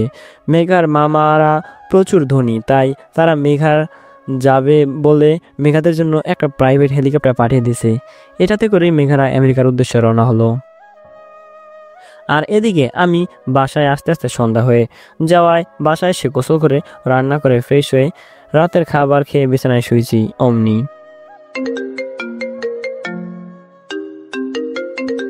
হঠাৎ আমার ফোনটা বেজে উঠলো। তাকে দেখি আমার বন্ধু মাসুদ ফোন দিছে। মাসুদ আর আমি বেস্ট ফ্রেন্ড। অবশ্য আরেকজন আছে, সেটা আপনার গল্পের মাঝেই জানতে পারবেন। মাসুদের ফোনটা ধরে ওকে সালাম দিলাম। আসসালামু আলাইকুম মাসুদ, কেমন আছিস দোস্ত? কি খবর তোর? আলহামদুলিল্লাহ ভালো আছি। তুই কেমন আছিস? আর মোটামুটি সবাই ভালো আছে। তোর কি খবর? আলহামদুলিল্লাহ আমিও ভালো আছি, আর আমারও সবাই ভালো আছে। তবে বহুদিন পর ফোন দেওয়ার কারণটা কি জানতে পারি? আমি কি তোকে শুধু কারণেই ফোন দেই? এমনিতে কি ফোন দেই না? তবে আজ কারণেই দিছি। আরে রাগ করিস কেন? আমি জানতাম তুই নিশ্চয়ই কারণেই ফোন দিছিস। বল কারণটা কি? কোনো মেয়ের জন্য ফোন দিছিস? আরে না, কোনো মেয়ের জন্য না। তুই কালই আমেরিকায় চলে আয়, খুব ইমার্জেন্সি একটা কাজ করতে হবে। এখনই তুই রওনা দে, আমি তোর জন্য সব কিছু রেডি করতেছি। আচ্ছা, আমি এখনই রওনা দিতেছি। আপনারা আবার জিজ্ঞাসা করবেন আমি কেন আবার আমেরিকা কেন যাব? আমি তো গরিব, তাই না? না, আমি গরিব না, আমি সেই টপ ডাক্তার। এখানে আমার ওয়ার্ড বয় হওয়ার কারণ গল্পের সাথেই থাকেন তাহলে জানতে পারবেন। আর মাসুদ যে ফোন দিছিল সেও একজন বড় ডাক্তার। তো আমিও রেডি হয়ে চলে আসলাম এয়ারপোর্টে। আপনারা আবার বলবেন আমি তো প্রাইভেট হেলিকপ্টার ছাড়া যাতায়াত করি না, তাহলে এয়ারপোর্টে কেন? হ্যাঁ, আজ আমি বিমানে যাবো। অনেকদিন ধরে বিমানে যাতায়াত করি না। মাসুম অনেক বড় ডাক্তার হওয়ায় ওর কথায় আমার জন্য ইমার্জেন্সি একটা বিমানের টিকিট দিছে। আর আমি টিকিট নিয়ে নিজের সিটে গিয়ে বসলাম। বিমান আমেরিকার উদ্দেশ্যে রওনা হলো। ওইদিকে মেঘা ও তার পরিবারের সবাই আমেরিকা পৌঁছে সরাসরি মেঘার মামা যে হাসপাতালে ভর্তি সেই হাসপাতালে পৌঁছে গেছে। মেঘা কাউন্টার থেকে ওর মামার রুম নাম্বার জেনে নিল, যে রুমে ওর মামা ভর্তি আছে। তারপর মেঘা ও ওর পরিবার সেখানে গেল। সেখানে গিয়ে দেখে ওর মামি বাহিরে বসে কান্না করতেছে। মেঘা ও মেঘার পরিবার মেঘার মামির কাছে গেল। ওনারা মেঘার মামিকে সান্ত্বনা দিতে থাকলো, আর মেঘা চলে গেল ডাক্তারের সাথে কথা বলতে। এদিকে রাত 11টায় বিমানে আমেরিকার বিমানবন্দরে ল্যান্ড করলো। আমাকে রিসিভ করতে মাসুদ আসছে। আমি মাসুদের সাথে চলে গেলাম। মাসুদ যেখানে থাকে সেখানে। দীর্ঘ জার্নি করার কারণে খুব ক্লান্ত, তাই বাসায় গিয়ে ফ্রেশ হয়ে খাওয়া দাওয়া করে ঘুমিয়ে পড়লাম। মেঘা ডাক্তারের সাথে কথা বলে জানতে পারলো যে তার মামার অপারেশনের জন্য টপ ডাক্তারকে আসতে বলা হয়েছে, আর তিনি খুব শীঘ্রই আসতেছেন। আর এদিকে মরিয়ম প্রাইভেট হাসপাতালে ডক্টর মুনতাহা তার অ্যাসিস্ট্যান্ট নার্স ইরা সারাদিন রোগী দেখে রাতে বাড়িতে গেছে। আজ ডক্টর মুনতাহার অনেক রোগী দেখতে হয়েছে। ডক্টর মেঘার রোগীগুলোকে আজ মুনতাহার দেখতে হয়েছে, তাই আজ একটু বেশি দেরি হয়েছে। কাল একজন ডাক্তারকে কয়েকদিনের জন্য আনা হবে ডক্টর মেঘার অনুপস্থিতিতে রোগীর সেবা দেওয়ার জন্য। আজ এই বিষয়টা নিয়ে হাসপাতালের ম্যানেজাররা আলোচনা করেছে। আজ 7 বছর পর দেশে আসছে মনির। 7 বছর আগে এই দেশ ছেড়ে আমেরিকা গিয়েছিল মনির। বর্তমানে মনির কানাডার নামকরা হাসপাতাল পপুলার হাসপাতালে ডাক্তারি করছে। বাবা মায়ের জোরাজুরিতে কয়েকদিনের জন্য এই দেশে আসছে, কিছুদিন পর আবার চলে যাবে। পরিবারের সবার সাথে ভাব বিনিময় করে নিজের রুমে গিয়ে শুয়ে পড়ল মনির। এদিকে আমি রাতেই মাসুদকে আমার আসার বিষয়টা কনফার্ম করতে বলেছি। মাসুদও আমার কথা মতো ওনাদের কনফার্ম করে দিয়েছে। সকাল 4টায় ঘুম থেকে উঠলাম, তারপর নামাজ পড়ে একটু হাঁটাহাঁটি করলাম। হাঁটাহাঁটি করে বাসায় এসে খাওয়া দাওয়া করলাম। তারপর আমি বাসায় থেকে সার্জিক্যাল মাস্ক সহ অপারেশন করার জন্য এমনভাবে পোশাক পরলাম যাতে কেউ আমাকে চিনতে না পারে। আমার জন্য মাসুদ এগুলো আগে থেকেই ব্যবস্থা করে রাখছে, তাই এখন এগুলো পরে মাসুদের দেওয়া ঠিকানা মোতাবেক রওনা দিলাম। ও, আপনাদের তো আবার আপনারা বলবেন আমার সাথে যোগাযোগ না করে মাসুদের সাথে কেন যোগাযোগ করলো।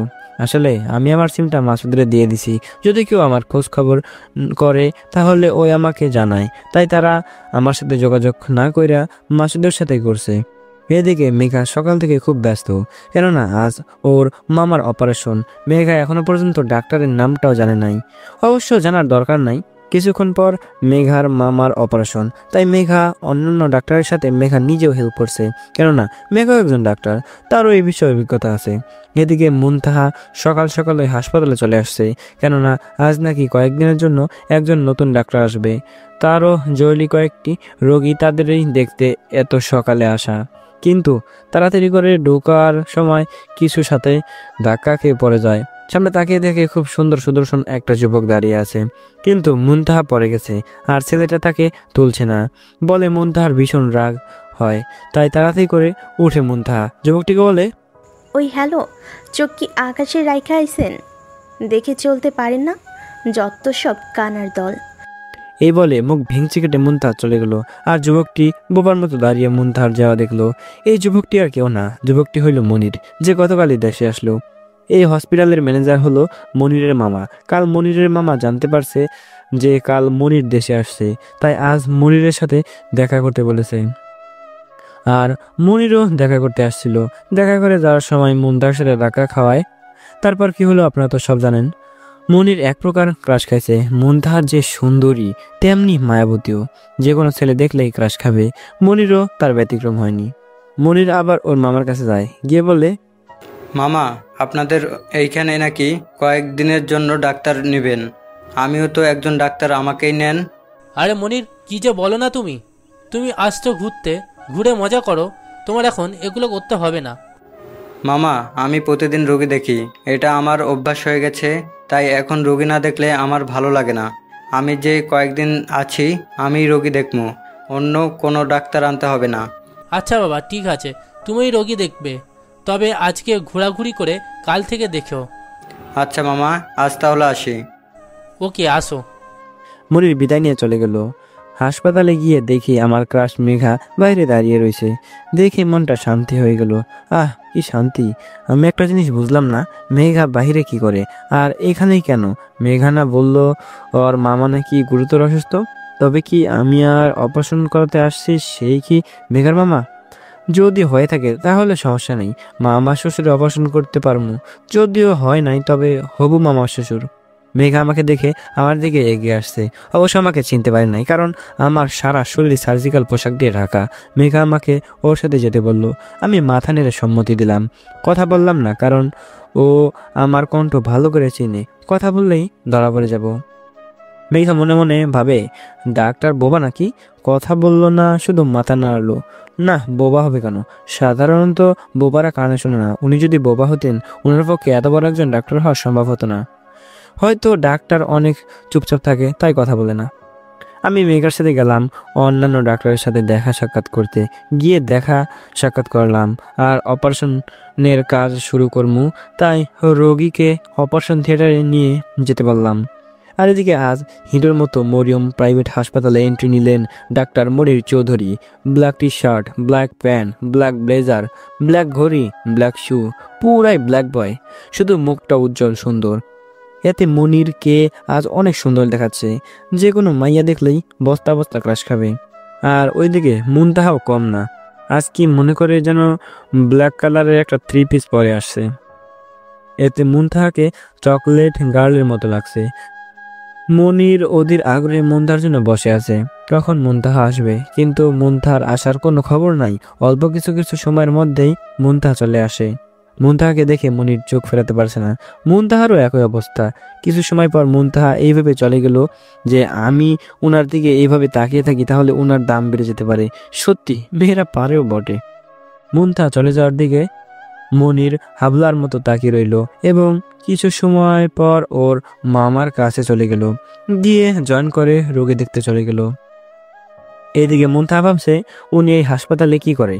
শুনলাম কাল নাকি একজন নতুন ডাক্তার নিছে। ওনাকে তো আবার নেয় নাই। হায় আল্লাহ, তাইলে তো আমি শেষ। ওনারে দেখলে তো নিজেকে কন্ট্রোল করতে পারি না, খালি মন চায় ওনারে খেয়ে ফেলি। আল্লাহ, তুমি আমাকে রক্ষা করো। এরপর মুনতাহা রোগী দেখতে চলে যায়।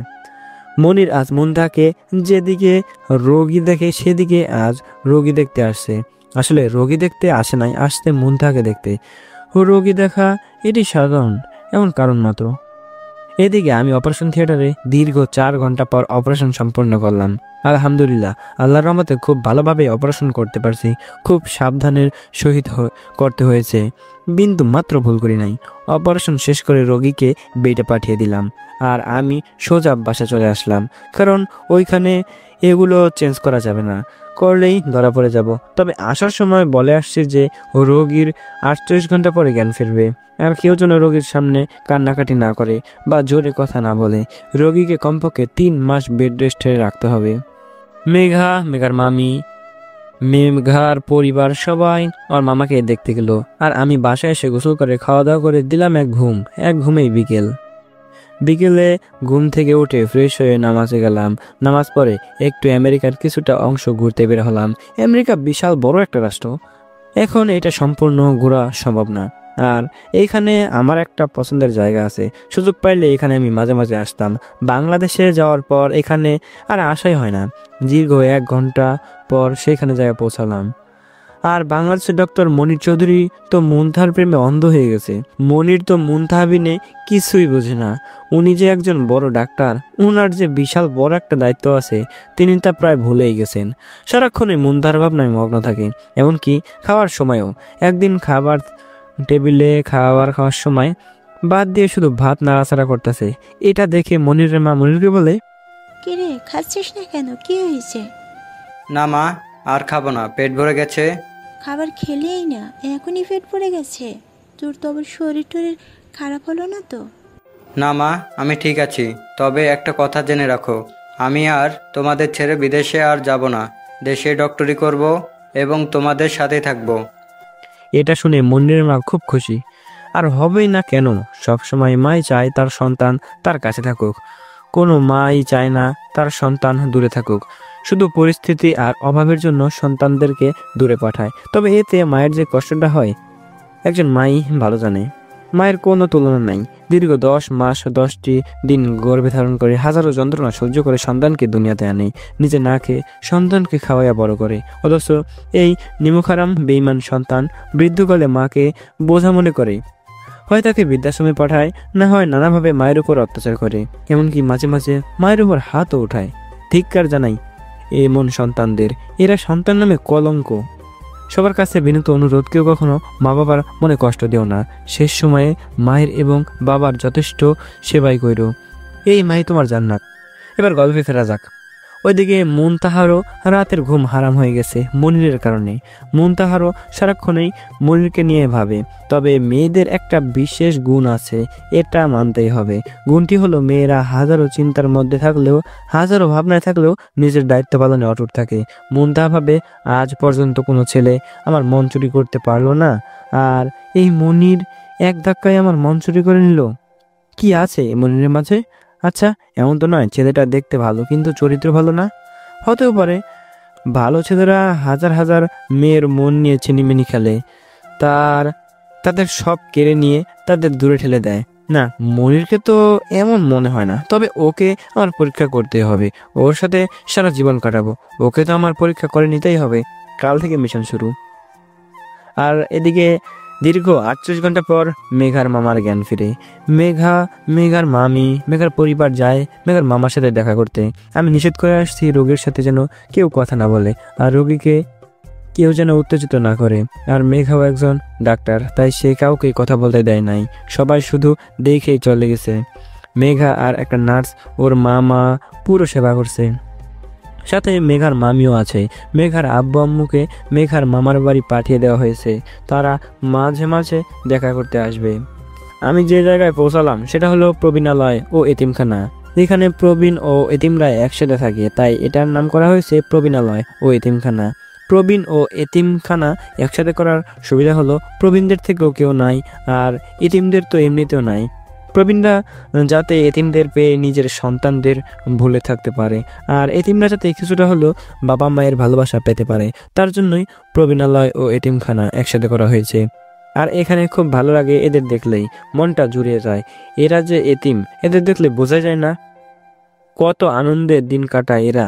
পাশাপাশি হাসাহাসি, খেলাধুলা, সেই রকম মজা। আর মাঝে মাঝে পড়াশোনা করেই এদের সুখের দিন কেটে যাচ্ছে। এটা দেখলে মনে হয় এক প্রকার তৃপ্তি আসে, যা বলে বোঝানো যাবে না। আমি ওদের সাথে অনেকক্ষণ কাটিয়ে খাবার ও টাকা পয়সা দিয়ে চলে আসলাম। আর এদিকে বাংলাদেশের মনির আজ যে করে হোক মুনতাহার সাথে কথা বলবেই বলে সিদ্ধান্ত নেয়। কিন্তু মুনতাহা তো আজ মনিরকে পরীক্ষা করবে বলে ঠিক করেছে। মুনতাহা আজ অনেক প্ল্যান করেছে মনিরকে পরীক্ষা করার জন্য। এর জন্য ও সাহায্য নেবে ওর অ্যাসিস্ট্যান্ট নার্স ইরাও তো অনেক সুন্দরী আর স্মার্ট একটা মাইয়া। যে কোনো ছেলেকে অল্প সময়ে ঘায়েল করতে পারে ইরা, এতটা সুন্দর। তাছাড়া ইরার বর্ণনা আগেই দিছি, তাই এখন আর বেশি দিলাম না। মুনতাহা ইরাকে এজন্যই ব্যবহার করবে যদি মনির মেয়েবাজ হয় তাহলে সে ইরার সাথে রিলেশন করতে রাজি হবে, আর যদি তা না হয় তাহলে মনির রাজি হবে না। তখন মুনতাহাই মনিরকে প্রপোজ করবে এবং খুব তাড়াতাড়ি তারা বিয়ে করে নেবে। মুনতাহা রাতেই ইরাকে বুঝে বলেছে। ইরা কিছুতে রাজি হচ্ছিল না। অনেক রিকোয়েস্টের পর ইরা রাজি হয়েছে। এতদিনে ইরা আর মুনতাহার মধ্যে বন্ধুত্বের সম্পর্ক তৈরি হয়েছে। আর এদিকে আমি রাতে বাসায় ফিরে আসি। এসে মাসুদকে বলি, মাসুদ আমি কালই বাংলাদেশে ফিরে যাব, তুই সব কিছুর ব্যবস্থা কর। আর কয়টা দিন থেকে যা, তুই তো আসোসই না, অনেক ব্যস্ত মানুষ, আর কয়দিনে আমাদের সাথে থেকে যা। না রে বন্ধু, আর থাকতে পারবো না, আমার কালই চলে যেতে হবে। তুই বাংলাদেশে যাস, তোর নিয়ে সারা বাংলাদেশ ঘুরবো। তুই এখন আমি যে কাল যাবো তার ব্যবস্থা কর। আচ্ছা করতেছি, তুই এখন খাওয়া দাওয়া করে রেস্ট নে, আমি সব কিছুর ব্যবস্থা করতেছি। ওকে। মাসুদ চলে গেল সব কিছুর ব্যবস্থা করতে। আমি চলে গেলাম ফ্রেশ হতে। ফ্রেশ হয়ে খাওয়া দাওয়া করে দিলাম এক ঘুম। ওইদিকে মেঘা সবসময় ওর মামার খেয়াল রাখছে, বারবার সব কিছু চেক করছে। মাঝে মাঝে মেঘার মামি মেঘার মামাকে খাওয়াচ্ছে, মাঝে মাঝে মেঘার মা বাবাও মেঘার মামাকে এসে দেখে যায়। এত ব্যস্ততার মধ্যে মেঘা আমাকে প্রায় ভুলেই গেছে। হঠাৎ মেঘার ফোনে একটা সিম কোম্পানির মিনিট অফারের একটা মেসেজ আসে। মেসেজের শব্দে মেঘা ফোনের দিকে তাকায়, আর কি মেসেজ এসেছে সেটা দেখার জন্য মেঘা ফোন হাতে নেয়। মেসেজ পরে দেখে সিম কোম্পানির মিনিট অফার। এটা দেখে মেঘা বিরক্ত হয়, তবে মেসেজ অপশন থেকে বেরোতেই মেঘা আমার কথা মনে পড়ে। মেঘা ভাবে আজ কতদিন হলো ইসরাফিলের খোঁজ নেওয়া হয় না, কেমন আছে আল্লাহই ভালো জানে, দেখি একটু ফোন দিয়ে কেমন আছে। এইভাবে মেঘা আমাকে ফোন দিল। আমি কেবল খাওয়া দাওয়া করে ঘুমালাম, অমনি আমার ফোনটা বেজে উঠলো। সবার কি একটা ডিস্টার্ব, এই ফোনের জ্বালায় একটু শান্তি মতো ঘুমোতে পারি না, জাস্ট অসহ্য। অনেক বিরক্তি নিয়ে ফোনটা হাতে নিলাম, কিন্তু ফোনটা হাতে নেওয়ার সাথে সাথেই সমস্ত বিরক্তি নিমিষে উধাও, কারণ আমার ক্রাশ মেঘা আমাকে ফোন দিছে। কতদিন ধরে মেঘার সাথে কথা বলি না, যাক আজ একটু বলি। এইভাবে ফোনটা রিসিভ করলাম। আসসালামু আলাইকুম ম্যাডাম, কেমন আছেন? ওয়ালাইকুম আসসালাম, আলহামদুলিল্লাহ ভালো আছি। আপনি কেমন আছেন ইসরাফিল সাহেব? আছি মোটামুটি আলহামদুলিল্লাহ। আপনার কি খবর? আর ওইখানে যাইও তো আমার ভুলেই গেছেন, কোনোদিনও তো ফোনও দিলেন না। আর বললেন না ইসরাফিল সাহেব, মামার এই অপারেশনের কারণে খুব ব্যস্ত ছিলাম, তাই খোঁজ নেওয়া হয়নি। ও আচ্ছা, তা আপনার মামা এখন কেমন আছেন? আছে মোটামুটি, আগের থেকে ভালো। আল্লাহর রহমতে অপারেশনটা খুব ভালোভাবে সম্পন্ন হয়েছে। আলহামদুলিল্লাহ। যাক, তাহলে কোনো সমস্যা হয় নাই। আপনি কবে আসবেন? কোনো সমস্যা হয়নি, আমি কয়েকদিন পরেই চলে আসবো। আচ্ছা তাহলে আইসেন, আর নিজের খেয়াল রাখেন। আমি এখন ঘুমাবো, গুড নাইট। ওকে, গুড নাইট। তারপর মেঘা কল কেটে দিল।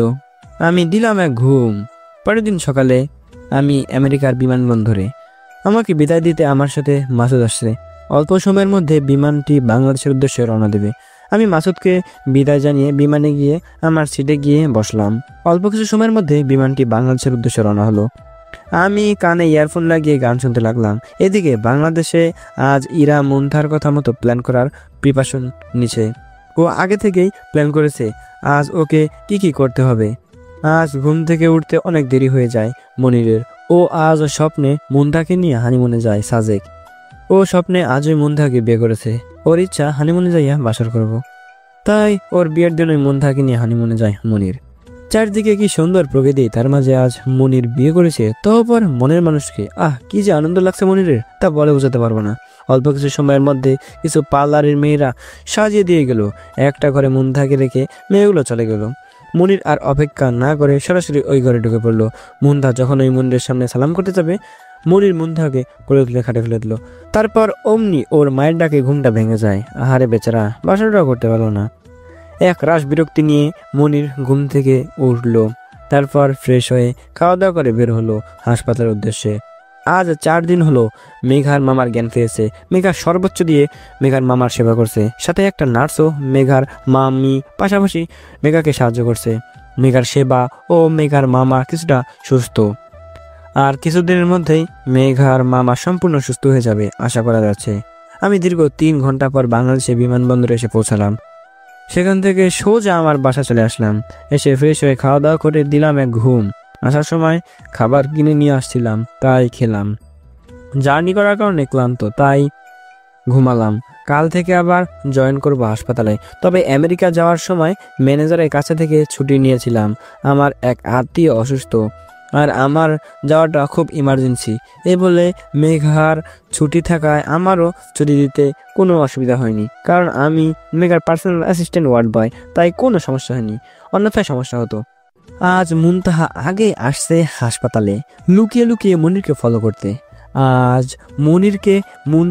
মনিরকে ফলো করে দেখবে যে মুনতাহা মনিরের যোগ্য কিনা, নাকি ও কোনো মেয়েবাজ। তবে মুনতাহার বিশ্বাস মনির কোনো মেয়েবাজ না। দেখা যাক মুনতাহার বিশ্বাস কতটুকু সত্য হয়। মনির মুনতাহার কথা ভাবতে ভাবতে হাসপাতালে ঢুকছিল, আর ইরা যেন কি কাজে একটু বাইরে যাচ্ছিল। মনিরকে দেখে ইরার প্ল্যান কথা মনে পড়লো। ইরা ইচ্ছে করে মনিরের সাথে ধাক্কা খেলো। মনির ইরাকে সরি বলে চলে গেল, কিন্তু ইরাকে তুলল না। অবশ্য এটা মুনতাহা দূরে থেকে দেখছিল। মুনতাহার অনেক জ্বলছিল। সব মেয়েরই জ্বলে তার প্রিয় মানুষের সাথে অন্য মানুষ ধাক্কা খেলে। মুনতাহার ইচ্ছা করছিল ইরাকে খেয়ে ফেলতে, কিন্তু মুনতাহা তো মনিরকে পছন্দ, অর্থাৎ পরীক্ষা করার জন্যই তো ইরাকে দিয়ে এসব করাচ্ছে। তবে মুনতাহা এইটুকু বুঝতে পারলো মনিরের মেয়ের প্রতি লোভ নাই, না হলে এতক্ষণে ইরাকে পটানোর চেষ্টা করতো। এইভাবে মুনতাহা শান্তি পেল। ইরাও বুঝতে পারলো মনির অন্য সকল ছেলেদের মতো না, ওই মুনতাহার জন্য পারফেক্ট। তবে মনির মুনতাহাকে ভালোবাসে কিনা আমি জানবই, এটাই ভাবলো মনে মনে ইরা। মনির সরাসরি হাসপাতালের ভিতরে চলে যায়, গিয়ে মুনতাহার খোঁজ করতে থাকে। কিন্তু আজ মুনতাহাকে মনির খুঁজে পায় না, কারণ আজ মুনতাহা মনিরকে লুকিয়ে লুকিয়ে ফলো করছে। মনির মুনতাহাকে খোঁজার জন্য মুনতাহা যেদিকে রোগী দেখে সেদিকে যায়, কিন্তু হঠাৎ ইরা এসে মনিরকে প্রপোজ করে। এমনিতেই মুনতাহাকে খুঁজে পাচ্ছে না, তার মধ্যে আবার অতিরিক্ত ঝামেলা। তাই মনির একটা চর মারে, আর মনির বলতে থাকে, একটা কথা শুনে রাখো, আমি মুনতাহাকে প্রথম যেদিন দেখেছি সেদিনই মুনতাহার এই মনের জায়গা দিয়ে ফেলেছি। এই মনের আনাচে কানাচে শুধু মুনতাহার বসবাস। আমার সমস্ত ভাবনা জুড়েই এখন শুধু মুনতাহা। যদিও আমাকে তোমার মনের কথা জানানোর অধিকার আছে, কারণ তুমি একজন স্বাধীন নাগরিক। তোমার একজনকে ভালো লাগতেই পারে, তবে তোমাকে চর মারা আমার উচিত হয়নি। আসলে আমি অনেকক্ষণ ধরে মুনতাহাকে খুঁজে পাচ্ছি না, তাই মেজাজটা খারাপ হয়ে গেছে। তার মধ্যে তুমি এসে প্রপোজ করেছো, তাই রাগ কন্ট্রোল করতে না পেরে তোমাকে চর মেরেছি, তার জন্য সরি। আচ্ছা ঠিক আছে, তবে রাগটাকে কন্ট্রোল করতে শেখেন, ভবিষ্যতে কাজে লাগবে, নয় কিন্তু সংসারে অশান্তি সৃষ্টি হবে। তবে শুভ কামনা রইল আপনাদের জন্য। দূর থেকে সবাই লক্ষ্য করছিল মুনতাহা তার জন্য যোগ্য কাউকে পেয়ে গেছে। মুনতাহা এমনটাই চেয়েছিল, যার ভাবনা জুড়ে শুধু মুনতাহা নিজেই থাকবে। মুনতাহা তার মনের মানুষকে পেয়ে গেছে, আর সেটা হলো মনির। মুনতাহা সিদ্ধান্ত নিল আজই মনিরকে প্রপোজ করে মনিরকে নিজের করে নেবে, নয়তো কোনো ডাইনি এসে জাদুমন্ত্র করে মনিরকে বশ করে নিতে পারে। তাছাড়া আমরা দুজনে প্রতিষ্ঠিত, এখানে কেউ কোনো সমস্যা করতে পারবে না। মুনতাহা সরাসরি একটা ফুল নিয়ে সরাসরি মনিরের সামনে প্রপোজ করে বলে, জীবনে ভালোবাসে কি এটা আমি বুঝি না, আর কেমনে হয় সেটাও আমি জানি না। তবে আমার সারাটা ভাবনা জুড়ে শুধু তুমি ছাড়া কিছু ভাবতে পারি না। তুমি আমার রাতের ঘুম কেড়ে নিয়েছো। তোমাকে ছাড়া আমার কিছুই ভালো লাগে না, শুধু বারবার মন চাই তোমার কাছে ছুটে যাই। এটাকে যদি ভালোবাসা বলি, তাহলে আমি তোমাকে ভালোবাসি মনি, আমি তোমাকে ভালোবাসি। দিবে কি আমাকে সারাটা জীবন তোমার বুকে মাথা রেখে কাটাতে? কথা দিলাম কখনো ছেড়ে যাব না তোমাকে। মনির অবাক হয়ে গেছে মুনতাহার প্রপোজে। মনির ভাবছিল মনির শুধু মুনতাহাকে একাই ভালোবাসে, কিন্তু মুনতাহা যে মনিরকে ভালোবাসে আর মুনতাহা যে মনিরকে প্রপোজ করবে, এটা মনিরের ধারণার বাইরে ছিল। মনিরের মুনতাহার সাথে মজা করার জন্য বলল, মুনতাহা, আই এম সরি। কি? তোমার আব্বু আমার শ্বশুর আর তোমার আম্মু আমার শাশুড়ি। কুত্তা, এইভাবে কেউ অ্যাকসেপ্ট করে? যা, তোর সাথে কোনো কথাই নাই। এই পাগলি, আমাকে ছেড়ে কোথায় যাও? তোমাকে আর কোথাও যেতে দিব না। সারা জীবন তোমাকে এই বাহুডোরে আগলে রাখবো, আর কিছুদিনের মধ্যে এই বুকে মাথা রাখার অধিকার পার্মানেন্ট করে দেব। এখানে থেকে শুরু হলো মনির আর মুনতাহার প্রেম কাহিনী। আর এদিকে আমি সকালে ঘুম থেকে উঠে ফ্রেশ হয়ে খাওয়া দাওয়া করে হাসপাতালের উদ্দেশ্যে রওনা দিলাম, আর অল্প সময়ের মধ্যে হাসপাতালে পৌঁছে গেলাম। আমেরিকায় আসতে মেঘা আর 7 দিন হয়ে গেল। মেঘা হাসপাতাল থেকে মাত্র 10 দিনের ছুটি নিয়ে আসছে। মেঘা একজন ডাক্তার হওয়ায় 10 দিনের বেশি ছুটি নিতে পারেনি, আর 2 দিন পরেই মেঘার চলে যেতে হবে বাংলাদেশে। মেঘার মামা এখন অনেকটাই সুস্থ, আর কিছুদিনের মধ্যেই মেঘার মামা পুরোপুরি সুস্থ হয়ে উঠবে। মেঘার একটা মামাতো বোন ছিল, সে ছোটবেলায় হারিয়ে গেছে। মেঘার মামা ও মামি বাংলাদেশে মেঘাদের বাড়িতে বেড়াতে যেতেছিল, সাথে মেঘার পিচ্চি মামাতো বোন ছিল। হঠাৎ তাদের গাড়িটা অ্যাক্সিডেন্ট হয়। ভাগ্যক্রমে মেঘার মামা ও মামি দুজনেই বেঁচে যায়। হারিয়ে যায় মেঘার পিচ্চি মামাতো বোনটা। সেখান থেকেই মেয়ে হারানোর কষ্টটা মেঘার মামার মনে ব্যাপক প্রভাব ফেলে। সবচেয়ে বেশি ভালোবাসত মেঘার মামা মেঘার মামাতো বোনকে। সব বাবারই চোখের মনি তার মেয়ে। মেঘার মামা মেয়ে হারানোর বিষয়টা স্বাভাবিকভাবেই মেনে নিতে পারেনি। এক প্রকার ডিপ্রেশনে, ফলে ওনার ব্রেনে এই সমস্যা হয়। তারপর সবটুকু তো আপনারা জানেনই। তবে মেঘার মামা সমস্ত বাংলাদেশ তন্ন তন্ন করে খোঁজে, কিন্তু কোথাও পায়নি। আজও অপেক্ষায় আছে তারা একদিন ঠিকই খুঁজে পাবে মেঘার মামাতো বোনকে। এই দিকে আমি হাসপাতালে গিয়ে তো অবাক, কেননা হাসপাতালে মনিরকে দেখতাছি। মনির এখানে নতুন ডাক্তার। মনির এখানে থাকলে তো সবচেয়ে বড় সমস্যা। মনির এখানে থাকলে তো আমি ধরা পড়ে যাবো। মনির এখানে থাকলে আমি কেন ধরা পড়ে যাবো তাই তো জানতে চাইতেছেন আপনারা। আমি বলতাছি, আপনাদের কি মনে আছে আমি মাসুদ আর একজন, আমরা 3 জন বেস্ট ফ্রেন্ড ছিলাম, আর একজন হলো সেই মনির। আমি সবাই একসাথে লেখাপড়া করে ডাক্তার হয়েছি। সবাই যার যার মতো ডাক্তারি নিয়ে ব্যস্ত থাকি, তবে মাঝে মাঝে ফোনে যোগাযোগ হয়। আমি যে এই হাসপাতালে থাকি তা মনে জানে না, শুধু মনির কেন, আল্লাহ ছাড়া আর কেউই জানে না। আবার আপনারা বলবেন মেঘা, ইরা, মন্তাহা ওরা তো জানে। আরে ওরা তো আমাকে ওয়ার্ড বয় হিসাবে জানে, আমি যে টপ ডাক্তার সেটা ওরা জানে না। কিছুতেই মনিরের সামনে পড়া যাবে না। তাই বুদ্ধি করে একটা ক্যাপ কিনে আনলাম। মাস্ক তো সবসময় পরতে হয়, ক্যাপ আর মাস্ক পরলে সহজে মনির আমাকে চিনতে পারবে না। আমি আমার কাজ করার জন্য অন্যদিকে চলে গেলাম। কাল একজন ডাক্তার অবসর নিবে, দীর্ঘদিন তিনি হাসপাতালে আছেন। কাল ওনাকে বিদায় দেওয়ার জন্য বড় একটা আয়োজন করা হয়েছে। উনি সততার সহিত দীর্ঘদিন ধরে ডাক্তারি করে আসছে। ওনাকে দ্বারা আজ পর্যন্ত কেউ দুর্নীতি করাতে পারে নাই। উনি ওনার সততায় তীব্র অটুট ছিল। ওনার মতো ডাক্তার সমগ্র বিশ্বে অনেক দরকার। কেউ বাধ্য হয়ে দুর্নীতি করে, আবার কেউ লোভে পড়ে দুর্নীতি করে, তবে এসব ওনাকে ছুঁতেও পারেনি।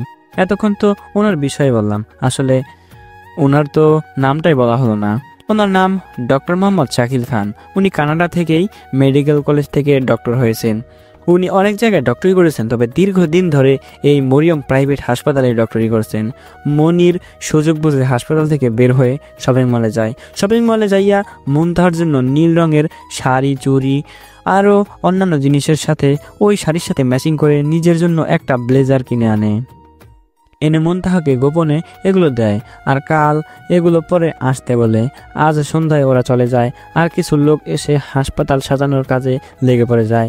তারা রাতের মধ্যেই হাসপাতালটা সাজিয়ে ফেলে। মাসুদ কি যেন ভেবে আজ মনিরকে ফোন করে, হয়তো অনেকদিন ধরে কথা হয় না বলে। মনির মাসুদের ফোন রিসিভ করে।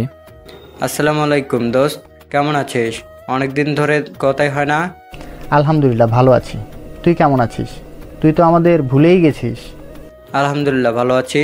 না রে দোস্ত, বলি নেই, তবে তোদের না জানিয়ে একটা কাজ করে ফেলেছি। কি কাজ শুনি? দোস্ত, আমি একটা মেয়ের ভালোবেসে ফেলেছি। সে রাজি এবং সেই আমাকে প্রপোজ করেছে। কি এত কাহিনী করে ফেলাইছস শালা বেঈমান, তুই আমাদের একবার জানাস নাই? থাকা বাদ দে, বল মেয়ে দেখতে কেমন আর কবে দেখাবি? মেয়েটাকে দেখতে খুবই সুন্দর। আজই তুই বাংলাদেশে চলে আয়, আর আয়শা তুই নিজে চোখে দেখিস। আচ্ছা, আমি আজই আসছি। আমরা বন্ধুরা এমনই, বলা মাত্রই সবাই সবার কাছে যাই। বন্ধু এমনই হওয়া দরকার। মাসুদ রেডি হয়ে বাংলাদেশে আসার জন্য বের হয়ে আসলো। আগেই বলছি মাসুদের টিকিটের কোনো সমস্যা হয় না।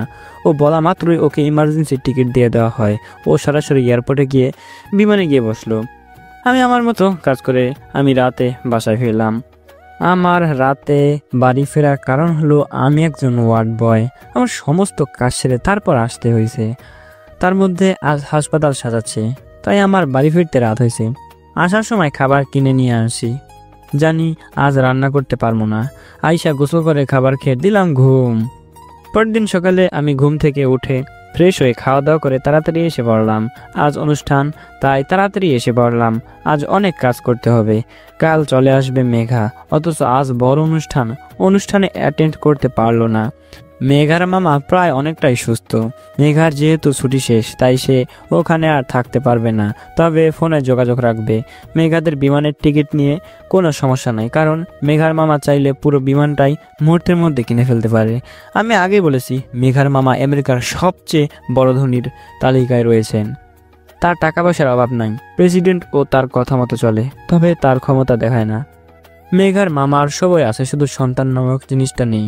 ছিল একটা মেয়ে, তাও ছোট থাকতে হারিয়ে গেছে। মেয়ের আদর কমে যাবে, আর সন্তান নেননি মেঘার মামা। তাহলে ভাবেন কতটা চোখের মনি ছিল মেঘার মামাতো বোন।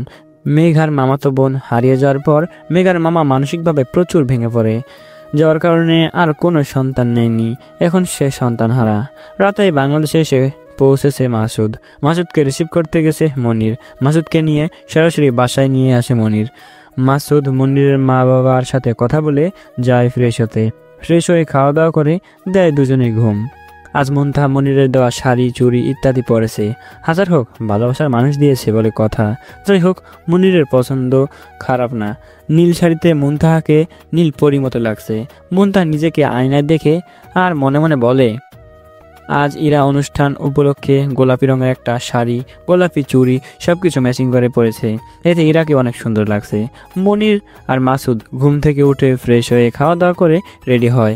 মনির মুনতার সাথে ম্যাচিং করে নীল রঙের ব্লেজার পরেছে, বাকিগুলো সাদা আর কালো, যেমন সাদা শার্ট, কালো প্যান্ট, কালো শু।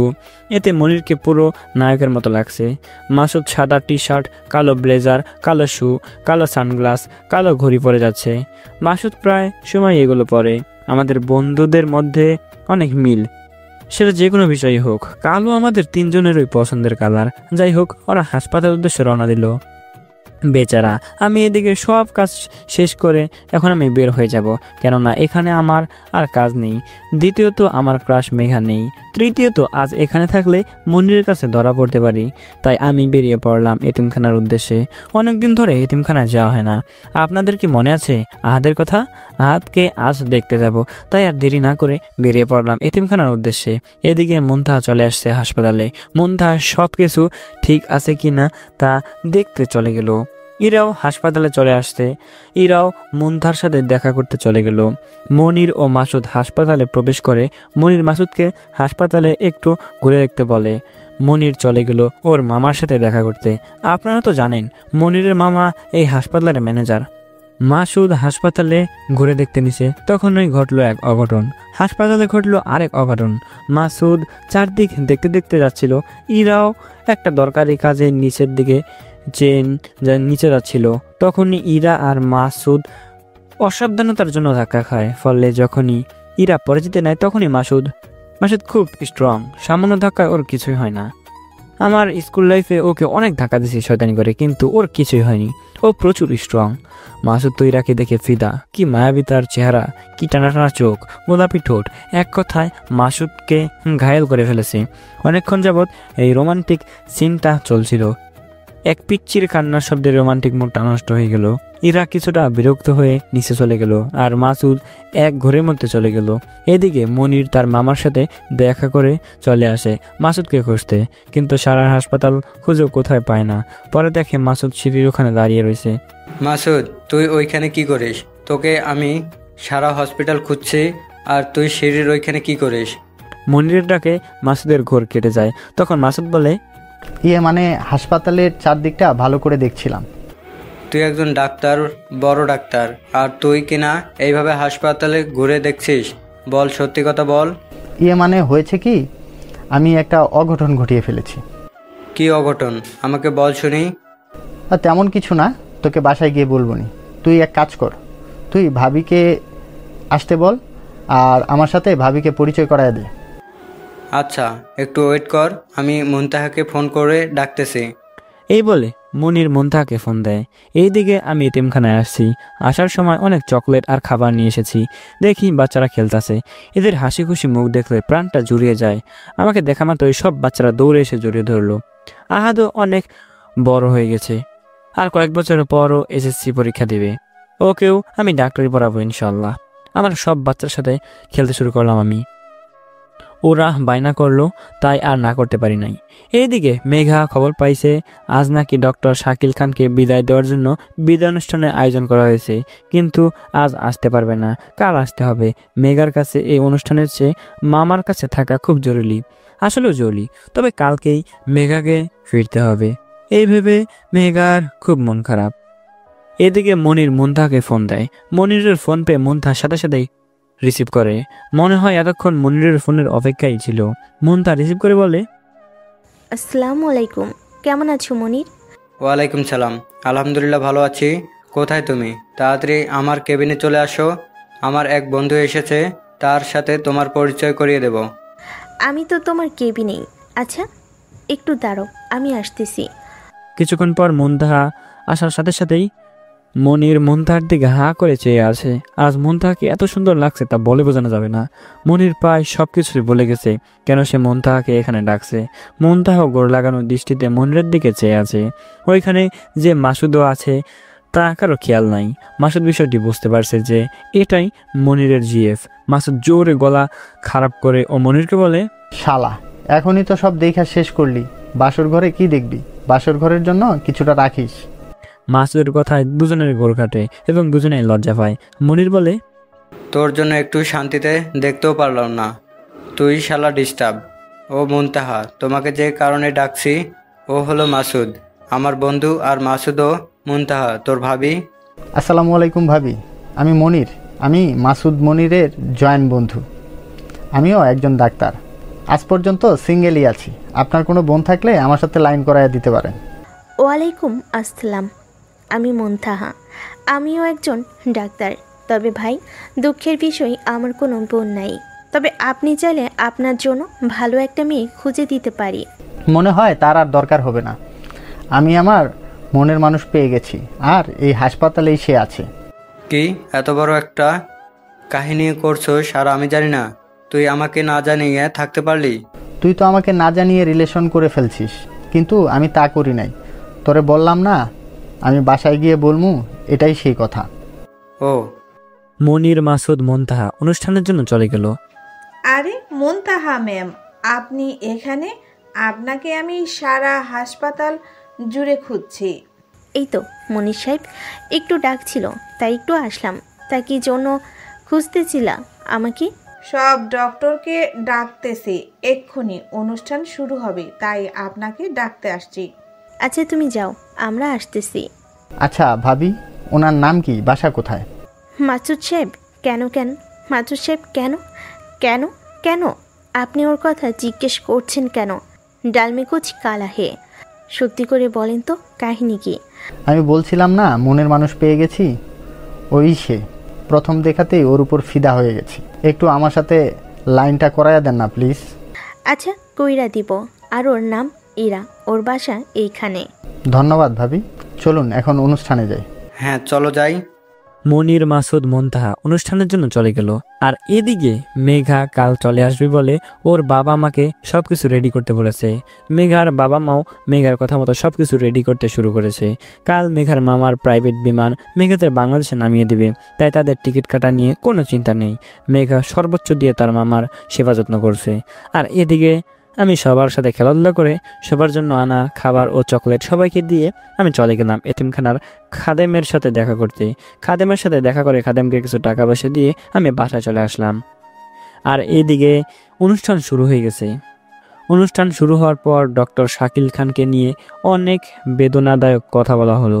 সত্যি তিনি দীর্ঘদিন এই হাসপাতালে ছিল, তার সাথে এই হাসপাতালের সকল মানুষের মধ্যে একটা সম্পর্ক তৈরি হয়েছিল। আজকের পর থেকে উনি আর এই হাসপাতালে আসবেন না। আসবে হয়তো হঠাৎ, কিন্তু আগের মতো রোজ আসবে না। বিদায় জিনিসটা সবচেয়ে বেদনাদায়ক। হাজারো মায়া এই বিদায় জিনিসটা কাটাইয়া দেয়, তবে মনের মাঝে দুঃখটা থেকে যায়। আজ অল্প কিছু সময় পর থেকেই এই হাসপাতাল থেকে বিদায় নেবে ডক্টর শাকিল খান। ভাবতেই সকলের কষ্ট লাগতেছে, কেননা উনি অত্যন্ত ভালো মানুষ ছিলেন, সবার সাথে খুব ঘনিষ্ঠ সম্পর্ক গড়ে তুলেছিলেন। যাক, অবশেষে সবাই ওনাকে বিদায় দিয়ে দিল। উনিও সবার কাছ থেকে বিদায় নিয়ে চলে গেল। তবে অনুষ্ঠানে উপস্থিত ছিলেন জনাব মরিয়ম বেগম, যার নামে এই হাসপাতালটি করা হয়েছে। তিনিও ডক্টর শাকিল খানকে বিদায় দিলেন। তবে ডক্টর শাকিল খান সহ হাসপাতালের সকল ডক্টর আর কর্মচারীকে ওনার বাসায় নিমন্ত্রণ জানালেন, কেননা কয়েকদিন পরেই ওনার একমাত্র ছেলের জন্মদিন। সবাই জানে যে জনাবা মরিয়ম বেগমের ছেলে আছে, কিন্তু কেউ তাকে দেখেনি। জনাবা মরিয়ম বেগমও বিদায় জানিয়ে চলে গেল। আজকে বিদায়ের দিন, কারো মন ভালো না, তাই সবাই যার যার বাসায় চলে গেল। মনির আর মাসুদ মুনতাহাকে নামিয়ে দিয়ে ওর বাসা চলে গেল। তবে যাওয়ার আগে মাসুদ মুনতাহার কাছে থেকে ইরার নাম্বারটা নিয়ে গেছে। রাতে মাসুদ ইরাকে ফোন দেয়। ইরা ওয়াশরুমে থাকা ফোনটা রিসিভ করতে পারে না। কয়েকবার ফোন বাজার পর ইরা ওয়াশরুম থেকে বাইরে হয়ে ফোনটা রিসিভ করে। আসসালামু আলাইকুম, কে বলছেন? ইরার কথা শুনে মাসুদের প্রাণটা জুড়িয়ে যায়। মাসুদ ইরার সাথে যে কথা বলবে তা আর বলতে পারছে না। মাসুদ কথা বলতে চাচ্ছে, কিন্তু মাসুদের মুখ দিয়ে কথা বের হচ্ছে না। তাই মাসুদ কথা না বলে কলটা কেটে দেয়। এদিকে ইরা বিরক্ত হয়ে বলে, আরে আজব মানুষ, কল দিয়েছে অথচ কথা বলে না, না বলে কেটে দিল। ভাগ্যা, যার দরকার সে আবার ফোন দিবেই নি। এই বলে ইরা খেতে চলে গেল। মাসুদ নিজের মাথায় নিজে চাটি মেরে বলে, আজ প্রথম ইরার সাথে কথা বলার সুযোগ ছিল, তাও হারাইলাম। ইস, আমার যে কি হয়েছিল, মুখ দিয়ে কথাই বলতে পারলাম না। তবে ইরাকে আমার মনের রানী করে ছাড়বই। কালই ইরাকে প্রপোজ করব ইনশাল্লাহ। এই বলে ঘুমিয়ে পড়লো। পরের দিন সকালে আজ মেঘার মামা মামির কাছ থেকে বিদায় নিয়ে রওনা দিল মেঘা ও মেঘার পরিবার। এখন মেঘার মামা অনেকটাই সুস্থ। মেঘারা এখন মেঘার মামার প্রাইভেট বিমানে। অল্প কিছু সময়ের মধ্যে তারা বাংলাদেশে এসে পৌঁছাবে। আমি আজ সকালে তাড়াতাড়ি ঘুম থেকে উঠে খাওয়া দাওয়া করে চলে গেলাম হাসপাতালে। আর এদিকে ইরা খুব সকালে ঘুম থেকে উঠে নামাজ পড়ে। ওর আজ খুব মন খারাপ। ইরা নাকি ছোটবেলায় হারিয়ে গিয়েছিল। ইরাকে নাকি এক বৃদ্ধ রাস্তায় পেয়েছিল। সেই বৃদ্ধ ইরাকে মা বাবার ভালোবাসা দিয়ে ইরাকে বড় করেছে। ইরাকে কোনো দিন কোনো কষ্ট পেতে দেয় নাই। অথচ কয়েক বছর আগে বৃদ্ধটি ইরাকে একা করে চলে যায়। সেদিন ইরা অনেক কেঁদেছিল। সেদিন ইরার মনে হচ্ছিল কলেজাটা ছিঁড়ে যাচ্ছে। ইরা দিন দিন ভেঙে পড়েছিল। কিন্তু বৃদ্ধটি মরার আগে ইরাকে বলে গেছিল, আমাকে কথা দে, হাজারো বিরূপ পরিস্থিতিতে তুই ভেঙে পড়বি না। তাই বৃদ্ধটির কথা রাখতে ইরা নার্সের চাকরি নেয়, যাতে সারাদিন কাজের মধ্যে থাকলে ইরাকে যেন মন খারাপ না হয়, ইরা যেন সব কিছু বলে থাকতে পারে। কিন্তু আজ ভীষণ ওই বৃদ্ধের কথা মনে পড়ছে। তাই ফজরের নামাজ পড়ে ওই বৃদ্ধের জন্য আল্লাহর কাছে দোয়া করছে। ইরা বৃদ্ধটিকে দাদু বলে ডাকতো। দীর্ঘ 2.5 ঘন্টা পর মেঘারা বাংলাদেশে পৌঁছালো। সেখান থেকে সোজা বাসায় চলে আসে। অনেক জার্নি করায় সবাই ক্লান্ত, তাই তারা ফ্রেশ হয়ে ঘুমিয়ে পড়েছে। এইদিকে মাসুদ ইরাকে প্রপোজ করার সমস্ত প্রস্তুতি নিয়ে আসছে। মাসুদকে হেল্প করবে মনির আর মুনতাহা। ইরা ফ্রেশ হয়ে খাওয়া দাওয়া করে হাসপাতালের উদ্দেশ্যে বেরিয়ে পড়ে।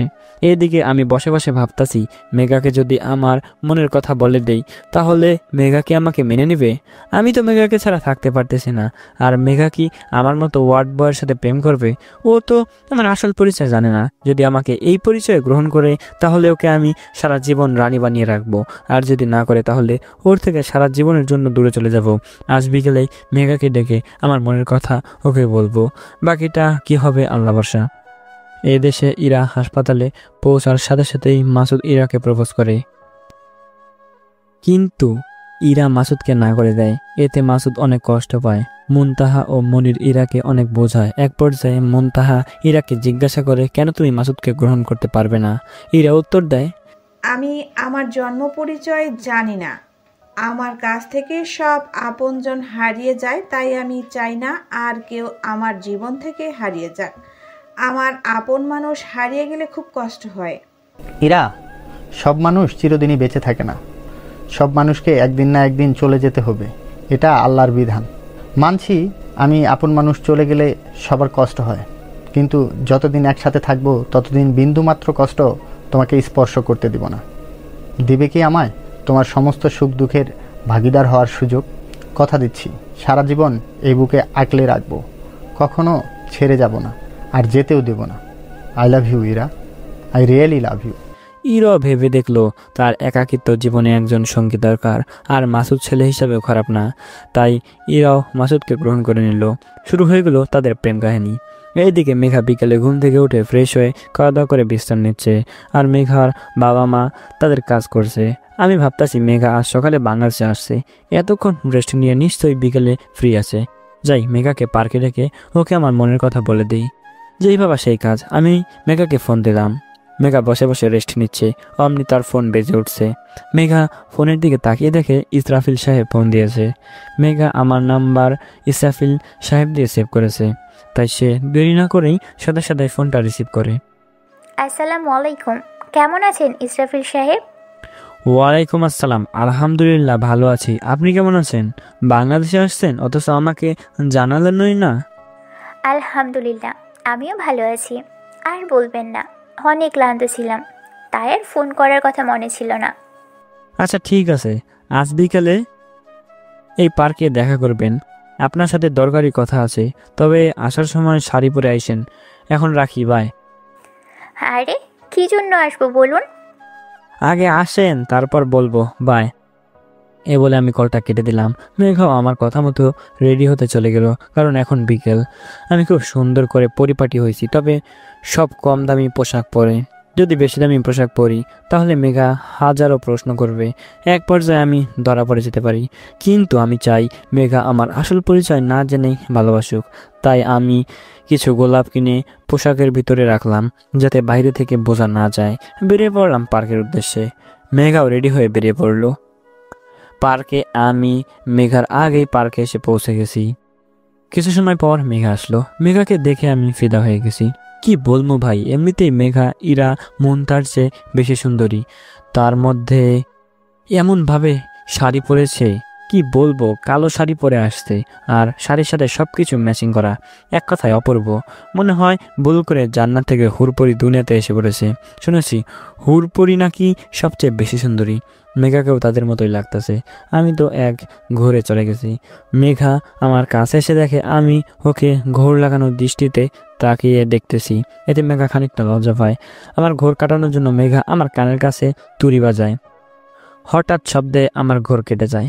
যদি মেঘা আমার কানের কাছে হাতের তুড়ি বাজাচ্ছে, মেঘার তুড়ি বাজানে আমি হতভম্ব হয়ে গেছি। আমি হতভম্ব হয়ে বললাম, আরে মেঘা, আপনি আসতেন? আসেন আসেন, বসেন। আমি আসছি, বলেন কি জন্য আসতে বলেছেন? আমি আর দেরি না করে বুকে এক পোয়া সাহস নিই, সরাসরি হাঁটু গেড়ে মেঘার সামনে বসে পড়লাম আর বলতে শুরু করলাম, মেঘা ম্যাম, আমি আপনার প্রেমে পড়ে গেছি। আপনাকে ছাড়া আমি কোনো কিছুই ভাবতে পারি না। আমি জীবনে কোনো দিনও কাউকে প্রপোজ করি নাই, তাই কিভাবে প্রপোজ করতে হয় আমি জানি না। বন্ধুদের কাছে শুনেছি গোলাপ ফুল নিয়ে নাকি হাঁটু গেড়ে বলতে হয় আই লাভ ইউ। আমিও সেইভাবেই প্রপোজ করতেছি। I love you Megha ma'am, I love you. দিবেন কি আমায় সুযোগ আপনাকে সারা জীবন ভালোবাসার? কথা দিচ্ছি সারা জীবন আগলে রাখবো বুকের বাম পাশে। আমার প্রপোজে মেঘা খুশি, কারণ মেঘাও আমাকে ভালোবাসে। কিন্তু মেঘা আমার সাথে মজা করার জন্য বলে, ইসরাফিল সাহেব, সামান্য একজন ওয়ার্ড বয় হয়ে আসছেন ডক্টরের সাথে প্রেম করার মতলব কি আপনার? আমি কখনো মেঘার থেকে এই কথা আশাই করি নাই। এক বুক কষ্ট নিয়ে চলে আসতে নিছি। তখনই মেঘা আমাকে এক টান দিয়ে বুকের সাথে মিশিয়ে নিয়ে মেঘা ম্যাম বলতে লাগলো, কই যাচ্ছ ইসরাফিল? আমিও তো তোমাকে ভালোবাসি সেই শুরু থেকে। আমি একটু তোমার সাথে মজা করছিলাম। I love you too Israfil. আমি বললাম, তুমি মজা করছিলা তাতে আমি খুবই কষ্ট পাইছি। আমি সিদ্ধান্ত নিয়েছিলাম সারা জীবনের জন্য তোমার কাছ থেকে দূরে চলে যাব। এমন মজা আর কোনোদিন কইরো না, খুব কষ্ট হয় আমার। ইসরাফিল, আমি দুঃখিত, আর এমন মজা করব না। কখনো তোমাকে ছেড়ে যাব না। সারা জীবন ভালোবাসা দিয়ে তোমাকে আগলে রাখবো। কথা দাও, তুমি কখনো ছেড়ে যাবে না। কথা দিলাম কখনো তোমাকে ছেড়ে যাব না। সারা জীবন বুকের বাহুডোরে এভাবেই মেঘাকে জুড়ে ধরলাম, আগলে রাখবো। ভালোবাসার মানুষকে জড়ায় ধরলে কি যে শান্তি লাগে তা বলে বোঝাতে পারবো না। এভাবেই কাহিনী। আজ অনেক দিন হয়ে গেছে মেঘার মামার অপারেশন করা হয়েছে। এখন মেঘার মামা সম্পূর্ণ সুস্থ। মেঘার মামা জানতে পারছে যে তার যে অপারেশন করছে সেই ডাক্তার বাংলাদেশে থাকে। মেঘার মামা সেই ডাক্তারের সাথে দেখা করার জন্য বাংলাদেশে যাবে। বাংলাদেশে তার বোনের জামাই অর্থাৎ মেঘার বাবা মা থাকে। বাংলাদেশে গেলে বোনের বাড়িও যাওয়া হবে, আবার ডাক্তারের সাথেও দেখা হবে। অনেকদিন হলো বোনের বাড়ি যাই না। এইবার এক কাজে দুই কাজ হবে। তাই সে বোনকে জানিয়ে বেরিয়ে পড়ে নিজের প্রাইভেট বিমান নিয়ে, সাথে মেঘার মামি আর কয়েকজন দেহরক্ষী। আজ সকাল থেকে মেঘা আমার ফোন তুলছে না। আজ আমার মনটা ভীষণ খারাপ। মেঘার সাথে এখন একটু কথা না বলেই থাকতে পারি না। সারাদিন হাসপাতালে চোখে চোখ রাখি, আর রাতে বাসায় আসার পরে ফোনে কথা বলি। সকালে নামাজ পড়ার কিছুক্ষণ পরই ফোনে কথা বলি। কিন্তু আজ মেঘার মামা আসবে, তাই তার জন্য বিশাল খাবারের আয়োজন করা হয়েছে। সারা দিনের জন্য ব্যস্ত, শুধু একটা মেসেজ দিয়ে জানিয়ে দিছে যে আজ তার মামা আসবে, তাই সারাদিন সে ব্যস্ত থাকবে। কিন্তু আমার তো ওর সাথে কথা না বললে ভালোই লাগে না, তাই আজ আমার মনটা ভীষণ খারাপ। মাসুদ, ইরা, মনির, মন্থার প্রেমে ভালোই চলছে তাদের প্রেম।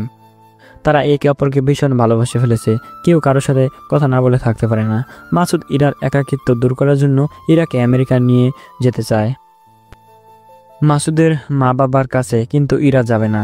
না যাওয়ার অন্যতম কারণ জনাবা মরিয়ম বেগমের ছেলের জন্মদিনের জন্য সবাইকে বিশেষভাবে আমন্ত্রণ করা হয়েছে, তাই ইরা কয়েকদিন পর যাইতে রাজি হয়েছে। ইরা বুঝছে তার এখানে থাকার চেয়ে মাসুদের বাসায় থাকলে মাসুদের মা বাবা সাথে থাকতে পারবে, ফলে তার আর একাকিত্ব থাকতে হবে না। মাসুদ ইরার কথায় তার মা বাবাকে জানিয়ে দিছে। মাসুদের মা বাবা মাসুদের পছন্দকে সবসময় সাপোর্ট করে, তারা অত্যন্ত ভালো মানুষ। তাদেরও ইরাকে খুব পছন্দ হয়েছে। দীর্ঘ কয়েক ঘন্টা জার্নি করে বাংলাদেশে পৌঁছালো মেঘার মামা মামিরা। সেখান থেকে সোজা মেঘাদের বাসায় চলে আসছে। বাসায় আসার পর মেঘাদের সাথে দেখা সাক্ষাৎ করেছে। মেঘারা তাদের সর্বোচ্চ আপ্যায়ন করেছে, আপ্যায়নের কোনো ত্রুটি রাখে নাই। মেঘার মামা মামিরা খাওয়া দাওয়া করে রেস্ট নিচ্ছে, তবে রেস্ট নেওয়ার সময় মাসুদকে ফোন দিচ্ছে, কারণ ডাক্তারের নাম্বার মাসুদের কাছে। মাসুদ মেঘার মামাকে মরিয়ম প্রাইভেট হাসপাতালে আসতে বলে। মেঘার মামা রেস্ট নিয়ে মেঘাকে নিয়ে হাসপাতালের উদ্দেশ্যে রওনা দিল, কারণ মেঘা মরিয়ম প্রাইভেট হাসপাতালের ডক্টর। হাসপাতালে যাওয়ার পর মেঘা যায় ম্যানেজারের সাথে কথা বলতে, আর মেঘার মামা মাসুদকে জানায় যে হাসপাতালে পৌঁছে গেছে। মাসুদ তাদের দেখাশোনার জন্য ইরাকে পাঠায়, কিন্তু ইরা আসার পর মেঘার মামা মামি খুব অবাক হয়ে যায়। ইরাকে দেখলে তাদের কত বছর আপন মনে হয়, এক প্রকার আত্মার টান অনুভব হয়। এক পর্যায়ে মেঘার মামা ইরাকে চিনে ফেলে। এটাই তাদের হারিয়ে যাওয়া সন্তান। চিনার কারণ হলো ইরার কপালে এক সাইডের পরপর 3টি তিল, আর কপালের সাইডে হালকা একটু কাটা। ছোটবেলায় ইরা খেলতে গিয়ে পরে গিয়ে কপালের সাইডে কিছুটা কেটে ফেলেছিল। এতে মেঘার মামা অনেক রেগে যায়, বাসার সবাইকে ইচ্ছা মতো বকে। একমাত্র কলিজার টুকরো মেয়ে তার, আর সেই মেয়ে পরে গিয়ে ব্যথা পেয়েছে। শুধু ব্যথা না, কিছুটা অংশ কেটেও ফেলেছে। ইরার জন্য ইরার বাবা 24 ঘন্টায় ইরার দেখাশোনা করার লোক রাখত, কিন্তু লোক রাখার পরও হঠাৎ ইরা পড়ে যায়, যার ফলে ইরার কিছুটা কেটে যায়। সেই দিন ইরার বাবা সকল লোকদের অনেক বকছিল, সাথে সাথে লোক চেঞ্জ করে নতুন লোক এনেছিল। তাহলে ভাবেন ইরার বাবা ইরাকে কতটা ভালোবাসত। আর ইরার বাবা বুদ্ধি করে ইরার হাতে একটা চিহ্ন এঁকে দিয়েছিল, যা ইরার হাতে এখনও আছে। মেঘার মামাতো বোন ইরাকে খুঁজে পেয়ে সাথে সাথে বুকে জড়িয়ে নেয়। কত বছর পর মেঘার মামা মামির শূন্য বুকটা আজ পরিপূর্ণ হলো। ইরাও মা বাবাকে পেয়ে খুশিতে কেঁদে দেয়। এ কান্না কষ্টের নয়, বরং সুখের। মেঘার মামা ইরাকে জিজ্ঞাসা করে, এতদিন তুই কোথায় ছিলি মা? তোরে সারা বাংলাদেশ তন্ন তন্ন করে খুঁজছি, তবুও তোরে খুঁজে পাই নাই। এতদিন তুই কোথায়, কার কাছে ছিলি? আমি এতদিন এক বৃদ্ধার কাছে ছিলাম। শুনেছি আমি নাকি ছোটবেলায় রাস্তার পাশে পড়ে কান্নাকাটি করছিলাম। তখন রাস্তা দিয়ে ওই বৃদ্ধাটি আমাকে দেখতে পায়। আশেপাশে কাউকে না পেয়ে উনি আমাকে ওনার সাথে নিয়ে যায়। নিয়ে যাওয়ার কয়েকদিন পরই উনি আমাকে নিয়ে ব্যাংকক চলে যায়। সেখানেই আমাকে লেখাপড়া করায়। সেখানেই আমি বড় হই। কয়েক বছর আগে আমরা বাংলাদেশ চলে আসি। বাংলাদেশে আসার কয়েক বছর পর বৃদ্ধাটি মারা যায়। তারপর আমিও প্রচুর ভেঙে পড়ি, একাকী হয়ে পড়ি। একাকী জীবন থেকে বেরিয়ে আসার জন্য কয়েক মাস আগে এই হাসপাতালে নার্সের চাকরি নেই। কাঁদিস না মা, তোর চোখের পানি আমার সহ্য হয় না। তুই অনেক কষ্ট পাইছিস, তোকে আর কষ্ট পেতে দিব না ইনশাল্লাহ। তোকে আজই আমার সাথে নিয়ে যাব। আর তোকে হারিয়েও অনেক কষ্ট, আর কষ্ট পেতে চাই না। এদিকে মেঘা ও মাসুদ ফিরে এসে দুজনেই অবাক। তারা দেখে ইরাকে মেঘার মামি বুকে জড়িয়ে কান্না করতেছে। অবাক হয়ে মেঘা ওর মামা মামিকে জিজ্ঞাসা করে, তোমরা ইরাকে জড়িয়ে ধরে কান্না করতেছো কেন? আরে মেঘা, ইরা তোর সে হারিয়ে যাওয়া মামাতো বোন। আমরা তাকে খুঁজে পেয়েছি। মেঘার খুশিতে চোখে পানি চলে আসে। সেই ইরাকে জড়িয়ে ধরে কান্না করে দেয়। কত বছর পর তারা হারিয়ে যাওয়া মামাতো বোনকে পেয়েছে। এর চেয়ে খুশির খবর আর কি হতে পারে? মেঘার মামা মানে ইরার বাবা আজ আর ডাক্তার না দেখে কাল দেখাবে বলে চলে আসে সবাইকে নিয়ে, মানে ইরা, মেঘা, মেঘার মামি আর দেহরক্ষীদের। এদিকে মাসুদ খুব খুশি, অবশেষে তার ইরা তার মা বাবাকে ফিরে পেল। এখন মেঘার মামা মাসুদের হবু শ্বশুর, আর মাসুদ জানেই ওর শ্বশুরকে অপারেশন করাইছে, তাই কালই যাতে তার শ্বশুর ডাক্তার দেখাইতে পারে তার সমস্ত ব্যবস্থা মাসুদ করে ফেলল। বলতে পারেন এটা মাসুদের জামাতা হিসেবে এক প্রকার কর্তব্য। কিন্তু কালই যে সকলের জন্য বড় ধরনের সারপ্রাইজ অপেক্ষা তা করে জানা ছিল না। মাসুদ আজই আমাকে ফোন দিয়ে মরিয়ম প্রাইভেট হাসপাতালে আসতে বলেছে। ওরা তো আর জানে না যে আমি ওই হাসপাতালে চাকরি করি। আমিও মাসুদের কথা মতো ওই হাসপাতালে যাওয়ার জন্য রাজি হইলাম। এদিকে ইরাকে নিয়ে মেঘাদের বাসায় চলে আসে মেঘার মামা মানে ইরার বাবা। মেঘার আম্মু ইরার কথা জিজ্ঞাসা করলে যখন বলে যে ইরাই তাদের হারিয়ে যাওয়া সন্তান, তখনই মেঘার আম্মু ইরাকে জোরে ধরে কান্না করে দেয়। ইরা ছিল সকলের চোখের মণি। সে আজ কত বছর ধরে নিখোঁজ ছিল, তাই তাকে পেয়ে সকলের মাঝে আনন্দ ছড়িয়ে পড়েছে। ইরার জন্য মেঘার আম্মু নানা রকম খাওয়ার আয়োজন করতে যায়, সাথে ইরার আম্মু। এদিকে মেঘা, ইরার আব্বু মেঘার গল্প আর আড্ডা দিতে থাকে। দীর্ঘ 4 ঘন্টা পর মেঘার আম্মু আর ইরার আম্মু রান্না করে বের হয়। সকলে খাবার টেবিলে যাইতে বলতেছে। সবাই আড্ডা বাদ দিয়ে খাবার টেবিলে যায়। খাবার টেবিলে গিয়ে তো ইরা অবাক, আর ইরার জন্য অনেক পদ রান্না করা হয়েছে। সারা টেবিল বিভিন্ন পদের খাবার দ্বারা ভর্তি। ইরাকে সবাই মিলে খাওয়াই দিল। এতে ইরার চোখ দিয়ে আপনা আপনি পানি পড়তে শুরু করলো। সে যদি হারিয়ে না যেত তাহলে প্রতিদিন তাকে সবাই মিলে এভাবে খাওয়াইতো। এইটা ভাবতে ইরার চোখে পানি চলে আসে। তবে যাই হোক, আল্লাহ যা করে ভালোর জন্যই করে। সবাই খাওয়া দাওয়া করে যার যার রুমে চলে গেল ঘুমাতে। ইরা আজ মেঘার সাথে ঘুমাবে, তাই সে মেঘার ঘরে গিয়ে ঘুমিয়ে পড়ল। পরের দিন সকালে আমি খুব সুন্দর পরিপাটি করে নামি দামি পোশাক পরে, যেগুলো সাধারণত আমি পরতাম, খুব দামি পোশাক যা পরলে আমাকে দারুণ মানায়, বন্ধুরাই বলতো এটা। সেই ড্রেস পরলাম, সাথে ম্যাচিং করা ঘড়ি, ব্লেজার, শু পরে চলে আসলাম হাসপাতালে। এদিকে অনেকক্ষণ যাবৎ অপেক্ষা করতেছে ইরা, মেঘা, ইরার মা বাবা, মনির, মুনতাহা আর মাসুদ। এদিকে মেঘার মন ছটফট করছে ইসরাফিলের জন্য। অবশেষে আমি হাসপাতালে পৌঁছে গেলাম। আমাকে দেখে মাসুদ এগিয়ে এলো। মেঘা আমাকে দেখে আবারও ক্রাশ খেলো। কিন্তু এখন মাসুদই ইরার বাবাকে বলল, ইনি সেই টপ ডাক্তার যে আপনার অপারেশন করাইছে। কথাটা শুনে মেঘা, ইরা, মুনতাহা 460 ভোল্টের একটা শক খাইলো। মেঘা আমাকে সরাসরি জিজ্ঞাসা করলো, ইসরাফিল, তুমি টপ ডক্টর? তুমি না আমার পার্সোনাল অ্যাসিস্ট্যান্ট ওয়ার্ড বয়? সত্যি করে বলো তুমি কে? আর যদি টপ ডক্টরই হয়ে থাকো তাহলে ওয়ার্ড বয় হলে কেন? মেঘার সাথে সবাই বলতে শুরু করলো, কি কারণে টপ ডাক্তার হয়েও ওয়ার্ড বয় হলেন। আমি বলতাছি, সবাই শুনেন। অতীত, আমার বাবা ছিলেন নামকরা একজন ডাক্তার। তার নাম ডক্টর মজিদ তালুকদার। তিনি বড় ডাক্তার হওয়ায় তার কাছে দেশ বিদেশ হতে লোকজন আসতো, কিন্তু তিনি দিন দিন লোভী হয়ে উঠতেছিল। তিনি কখনো টাকা ছাড়া রোগী দেখতেন না। এটা আমার আম্মু মরিয়ম বেগম পছন্দ করতো না। তিনি সবসময় আব্বুকে বিনামূল্যে গরিবদের চিকিৎসা দিতে বলতো, কিন্তু আব্বু ছিল নাছোড়বান্দা। সে কখনো বিনামূল্যে রোগী দেখতো না। সে তার সিদ্ধান্তে অটুট থাকতো। এই নিয়ে মাঝে মাঝে আব্বু আম্মুর মাঝে ঝগড়া হতো। এক পর্যায়ে আমাকে নিয়ে আব্বুর কাছে চলে আসে, আমাকে টপ ডাক্তার বানায়। আম্মু আমাকে বিনামূল্যে চিকিৎসা সেবা দিতে বলে সামর্থ্যহীনদের। আমিও আম্মুর কথা মতো বাংলাদেশে মরিয়ম প্রাইভেট হাসপাতাল তৈরি করি, যাতে এই হাসপাতালে সবাই বিনামূল্যে চিকিৎসা সেবা পায়, সামর্থ্যহীনরা। আমি টপ ডাক্তার হওয়ায় বিভিন্ন ক্রিটিক্যাল অপারেশন করতে বিভিন্ন দেশে যাইতে হয়, যার কারণে আমি এই হাসপাতালের ম্যানেজারকে হাসপাতালের দায়িত্ব দেই আম্মুর মাধ্যমে। আমাকে হাসপাতালে কেউ কোনোদিন দেখেনি। আমি হাসপাতালের গোপন একজন ওয়ার্ড বয় নিযুক্ত করেছিলাম যে আমাকে ইনফরমেশন দিত। সে আমাকে মাঝে মাঝে ইনফরমেশন দিত ম্যানেজার নাকি অনেক দুর্নীতি করে, আরও অনেক অবৈধ কাজ করে, কিন্তু আমি এগুলো গুরুত্ব দিতাম না, কারণ ম্যানেজার আম্মুর খুব বিশ্বস্ত ছিল। এক পর্যায়ে আমি হাসপাতালে যোগ দিই ওয়ার্ড বয় হিসেবে। কিভাবে যোগ দিলাম আপনারা প্রথম পর্বেই জানতে পারছেন।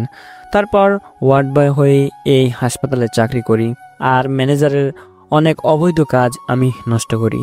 অতীত শেষ, বর্তমানে। আমি আসার সময় পুলিশ সাথে করে নিয়ে আসছি। পুলিশ চারদিক থেকে হাসপাতাল ঘেরাও করে রেখেছে। আমি সুযোগের অপেক্ষায় ছিলাম। আমার কাছে বিশ্বাসঘাতকেরা কোনো স্থান নেই তাদের। ম্যানেজার আমাদের বিশ্বাসঘাতকতা করেছে, তাই তাকে শাস্তি পেতেই হবে। পুলিশ সাহেব, আপনারা ম্যানেজারকে নিয়ে যান। পুলিশ ম্যানেজারকে নিয়ে গেল। আমি ইরার বাবাকে দেখে কাল সবাইকে আমার বাসায় দাওয়াত দিলাম, কারণ কাল আমার জন্মদিন। সবাইকে দাওয়াত দিতে হাসপাতালে কিছুক্ষণ কাটিয়ে চলে গেলাম বাড়িতে। কাল আমার জন্মদিন, তাই ডেকোরেশনের ব্যবস্থা করতে হবে। তবে ডেকোরেটর তো ফোন করলেই চলে যাবে। আমি যাচ্ছি অন্য কাজে। কাজটা হলো আমার ক্রাশ মেঘার জন্য একটা হীরার নেকলেস আর একটা ডায়মন্ডের রিং অর্ডার করতে যাচ্ছি। কাল ওই মেঘাকে সবার সামনে প্রপোজ করে নিজের করে নিব সারা জীবনের জন্য। এইদিকে মেঘা বাসায় গিয়ে ভাবে ইসরাফিল এত বড় ডাক্তার জানাই ছিল না। তাই তো বলি সেদিন হাসপাতালে ডাক্তারেরকে অমন চেনা চেনা লাগছিল কেন। যাকে আমার এখন ভালোই হলো। এখন ইসরাফিলকে মেনে নিতে আমার ফ্যামিলি কোনো আপত্তি করবে না। মেঘাই সব ভাবছে। তখন ইরা মেঘার রুমে চলে আসে আর মেঘাকে প্রশ্ন করে, মেঘা, আপুকে নিয়ে এত ভাবতেছো? ভাবতেছি ইসরাফিল সাহেব কত বড় মাপের মানুষ, তাই না ইরা? আমিও দেখছি উনি গরিবদের অনেক উপকার করে। আমিও দেখেছি তাকে করতে। তবে ওনাকে নিয়ে এত ভাবার কারণ কি জানতে পারি? মানে আমি আর ইসরাফিল একে অপরকে ভালোবাসি। ভাবতেছি ইসরাফিলের কথা ভাষায় জানাবো। ও, এ তো ভালো কথা। তবে আপু, আমিও না তোমার ইসরাফিলের বন্ধু মাসুদ আছে না, তাকে আমি ভালোবাসি। তুমি প্লিজ আব্বু আম্মুকে ম্যানেজ করে দাও। ও, তলে তলে এত দূর? চিন্তা করিস না ইরা, তুই হলি সকলের চোখের মণি। তুই চাইলে মামা তোকে পুরো আমেরিকায় তোর নামে করে দিতে পারে। আর সেখানে একটা ছেলেকে চাইছিস, সেটা এনে দেবে না তা কি করে হয়? মাসুদ তোরই হবে, চিন্তা করিস না। থ্যাংক ইউ আপু। এই বলে ইরা মেঘাকে জড়িয়ে ধরে। পরের দিন সকালে, আজ আমার জন্মদিন। রাতেই আমার সব বন্ধুরা আমাকে উইশ করেছে। আজ সারা বাড়ি সুন্দর করে সাজানো হয়েছে। পার্টির জন্য সর্বোচ্চ ব্যবস্থা করা হয়েছে। এখানে ধনী গরিব সকলকে আমন্ত্রণ জানানো হয়েছে। একটু পরেই সবাই চলে আসবে। মাসুদ আর মনির রাতে আমাদের বাসায় চলে আসছে। ওদের পরিবারের সকলকে আজকে আসতে বলেছি। ওনারা সকলেই আসতেছে। রাতে আড্ডা দেওয়ার সময় মনির ও মাসুদ ওরা যে মুনতাহা ও ইরাকে ভালোবাসে তা আমাকে বলছে। আমিও মেঘার কথা ওদের বলছি, আর ওদেরকে আমার মতো হীরার নেকলেস আর ডায়মন্ডের রিং কিনে আনতে বলছি। কারণ আজ আমরা তিনজন সবার সামনে মুনতাহা, ইরা ও মেঘাকে প্রপোজ করব। আমরা তিনজন ওয়াদা করেছিলাম বিয়ে করলে একসাথে করব। আজ সত্যি তা পূরণ হবে ইনশাল্লাহ। জন্মদিনের অনুষ্ঠান শুরু হবে কিছুক্ষণের মধ্যেই। অনুষ্ঠানে সকল আমন্ত্রিত অতিথি হাজির। সকলেই তাদের বাসায় তাদের ভালোবাসার কথা মানে মুনতাহাদের, মেঘাদের, ইরাদের। অবশ্য মেঘাই বলেছে। মাসুদ, মনির ও আমি বাসায় জানাইছি। সকলেই মেনে নিছে আমাদের। অনুষ্ঠান শুরু হওয়ার পূর্বে আমাদের প্ল্যান মতো তিনজনই ইরা, মেঘা, মুনতাহাকে প্রপোজ করলাম সবার সামনে। তারপর আজই কাজীদের আসতে বললাম। জন্মদিনের অনুষ্ঠান শেষে বিয়ের অনুষ্ঠান শুরু হবে। জন্মদিনের অনুষ্ঠান শেষে কাজী ইসলামী শরিয়া মোতাবেক বিয়ে পড়িয়ে চলে গেল। আমরা তিন বন্ধু এখন ছাদে। তিন বন্ধু বিভিন্ন রকম আড্ডা দিয়ে রাত 11টার দিকে যার যার মতো বাসার ঘরে চলে গেলাম। যার পর ইরা, মেঘা ও মুনতাহা এসে আমাদের সালাম করলো। আপনারা আবার ভাইবেন না এক রুমে তিনজন বাসর করছি, তা কিন্তু না। তিনজনের জন্য আলাদা 3টা রুমে বাসর ঘর সাজানো হয়েছে। আমি মেঘাকে তুলে বললাম, তোমার স্থান পায় না আমার বুকে। আজ আমরা 3 বন্ধু ওয়াদা করেছি তিনজনে 11টা করে বাংলাদেশে T20 খেলোয়াড়, ওয়ানডে খেলোয়াড় আর টেস্ট খেলোয়াড় বানাবো। চলো তার আগে 2 রাকাত নফল নামাজ পড়ে নিই। তারপর 2 রাকাত নফল নামাজ পড়ে মেঘাকে নিয়ে খাটে শুইলাম। তারপর আস্তে আস্তে শুরু করলাম 11 জনের খেলার। 5 বছর পর আজ আমি 3 সন্তানের বাবা। আজ আহাদ, আপনাদের মনে আছে সেই পিচ্চি আহাদের কথা? ডাক্তারি পাশ করে বড় একজন ডাক্তার হয়েছে। আজ আহাদকে আমার হাসপাতালের দায়িত্ব দিয়ে দিলাম। আমি আহাদকে ডাক্তারি পড়িয়েছি, এখন সে একজন বড় ডাক্তার। আমি আহাদের দায়িত্ব দিয়ে বাসা চলে আসছি। বাসা আসার পর আমার 3 সন্তান আমাকে পাপা পাপা বলে ঘিরে ধরেছে। আমি ওদের জন্য চকলেট নিয়ে আসছি। ওদের চকলেট দিয়ে ওদের দাদি মানে আমার আম্মুর কাছে পাঠিয়ে দিচ্ছি। ওরা আমার আম্মুর কাছেই থাকে। রাতে মেঘা রুমে আসার সাথে সাথেই মেঘাকে কোলে নিয়ে কাটে ফেলে দিলাম। তারপর শুরু করে বাকি 8 জনের লাগলো। তো দর্শক, আপনারা কিছু মনে করেন না, 3 জন আনতে 5 বছর লাগছে, বাকি 8 জন আনতে কয় বছর লাগবে সবাই আমাকে জানাবেন। তো সমাপ্ত। বিশেষ দ্রষ্টব্য, কেউ বাজেভাবে কমেন্ট করবেন না, ভালো লাগলে কমেন্ট করবেন, না করলে করার দরকার নাই। তবে যেই ভবিষ্যতে ডাক্তার হবেন সবাই চেষ্টা করবেন গরিবদের বিনামূল্যে চিকিৎসা করতে। আরে ভাই, ওনারা গরিব, ওনাদের খাবারই ভালোভাবে জুটে না, তার মধ্যে ওনারা যদি অসুখ হয়, বিনামূল্যে চিকিৎসা সেবা না পায়, তাহলে ওনারা কোন দিকে যাবে? ওনারা বিনা চিকিৎসায় মারা যাবে। একটি বার ওনাদের জায়গায় নিজেকে একবার ভেবে দেখেন, যদি আপনি ওনাদের মতো হন তখন আপনি কেমন করতেন? সবাই বিনামূল্যে গরিবদের চিকিৎসা দিতে চেষ্টা করবেন। সবাইকে অসংখ্য ধন্যবাদ। গল্পটি কেমন লাগছে অবশ্যই নিচে কমেন্ট করে জানিয়ে দিতে ভুলবেন না।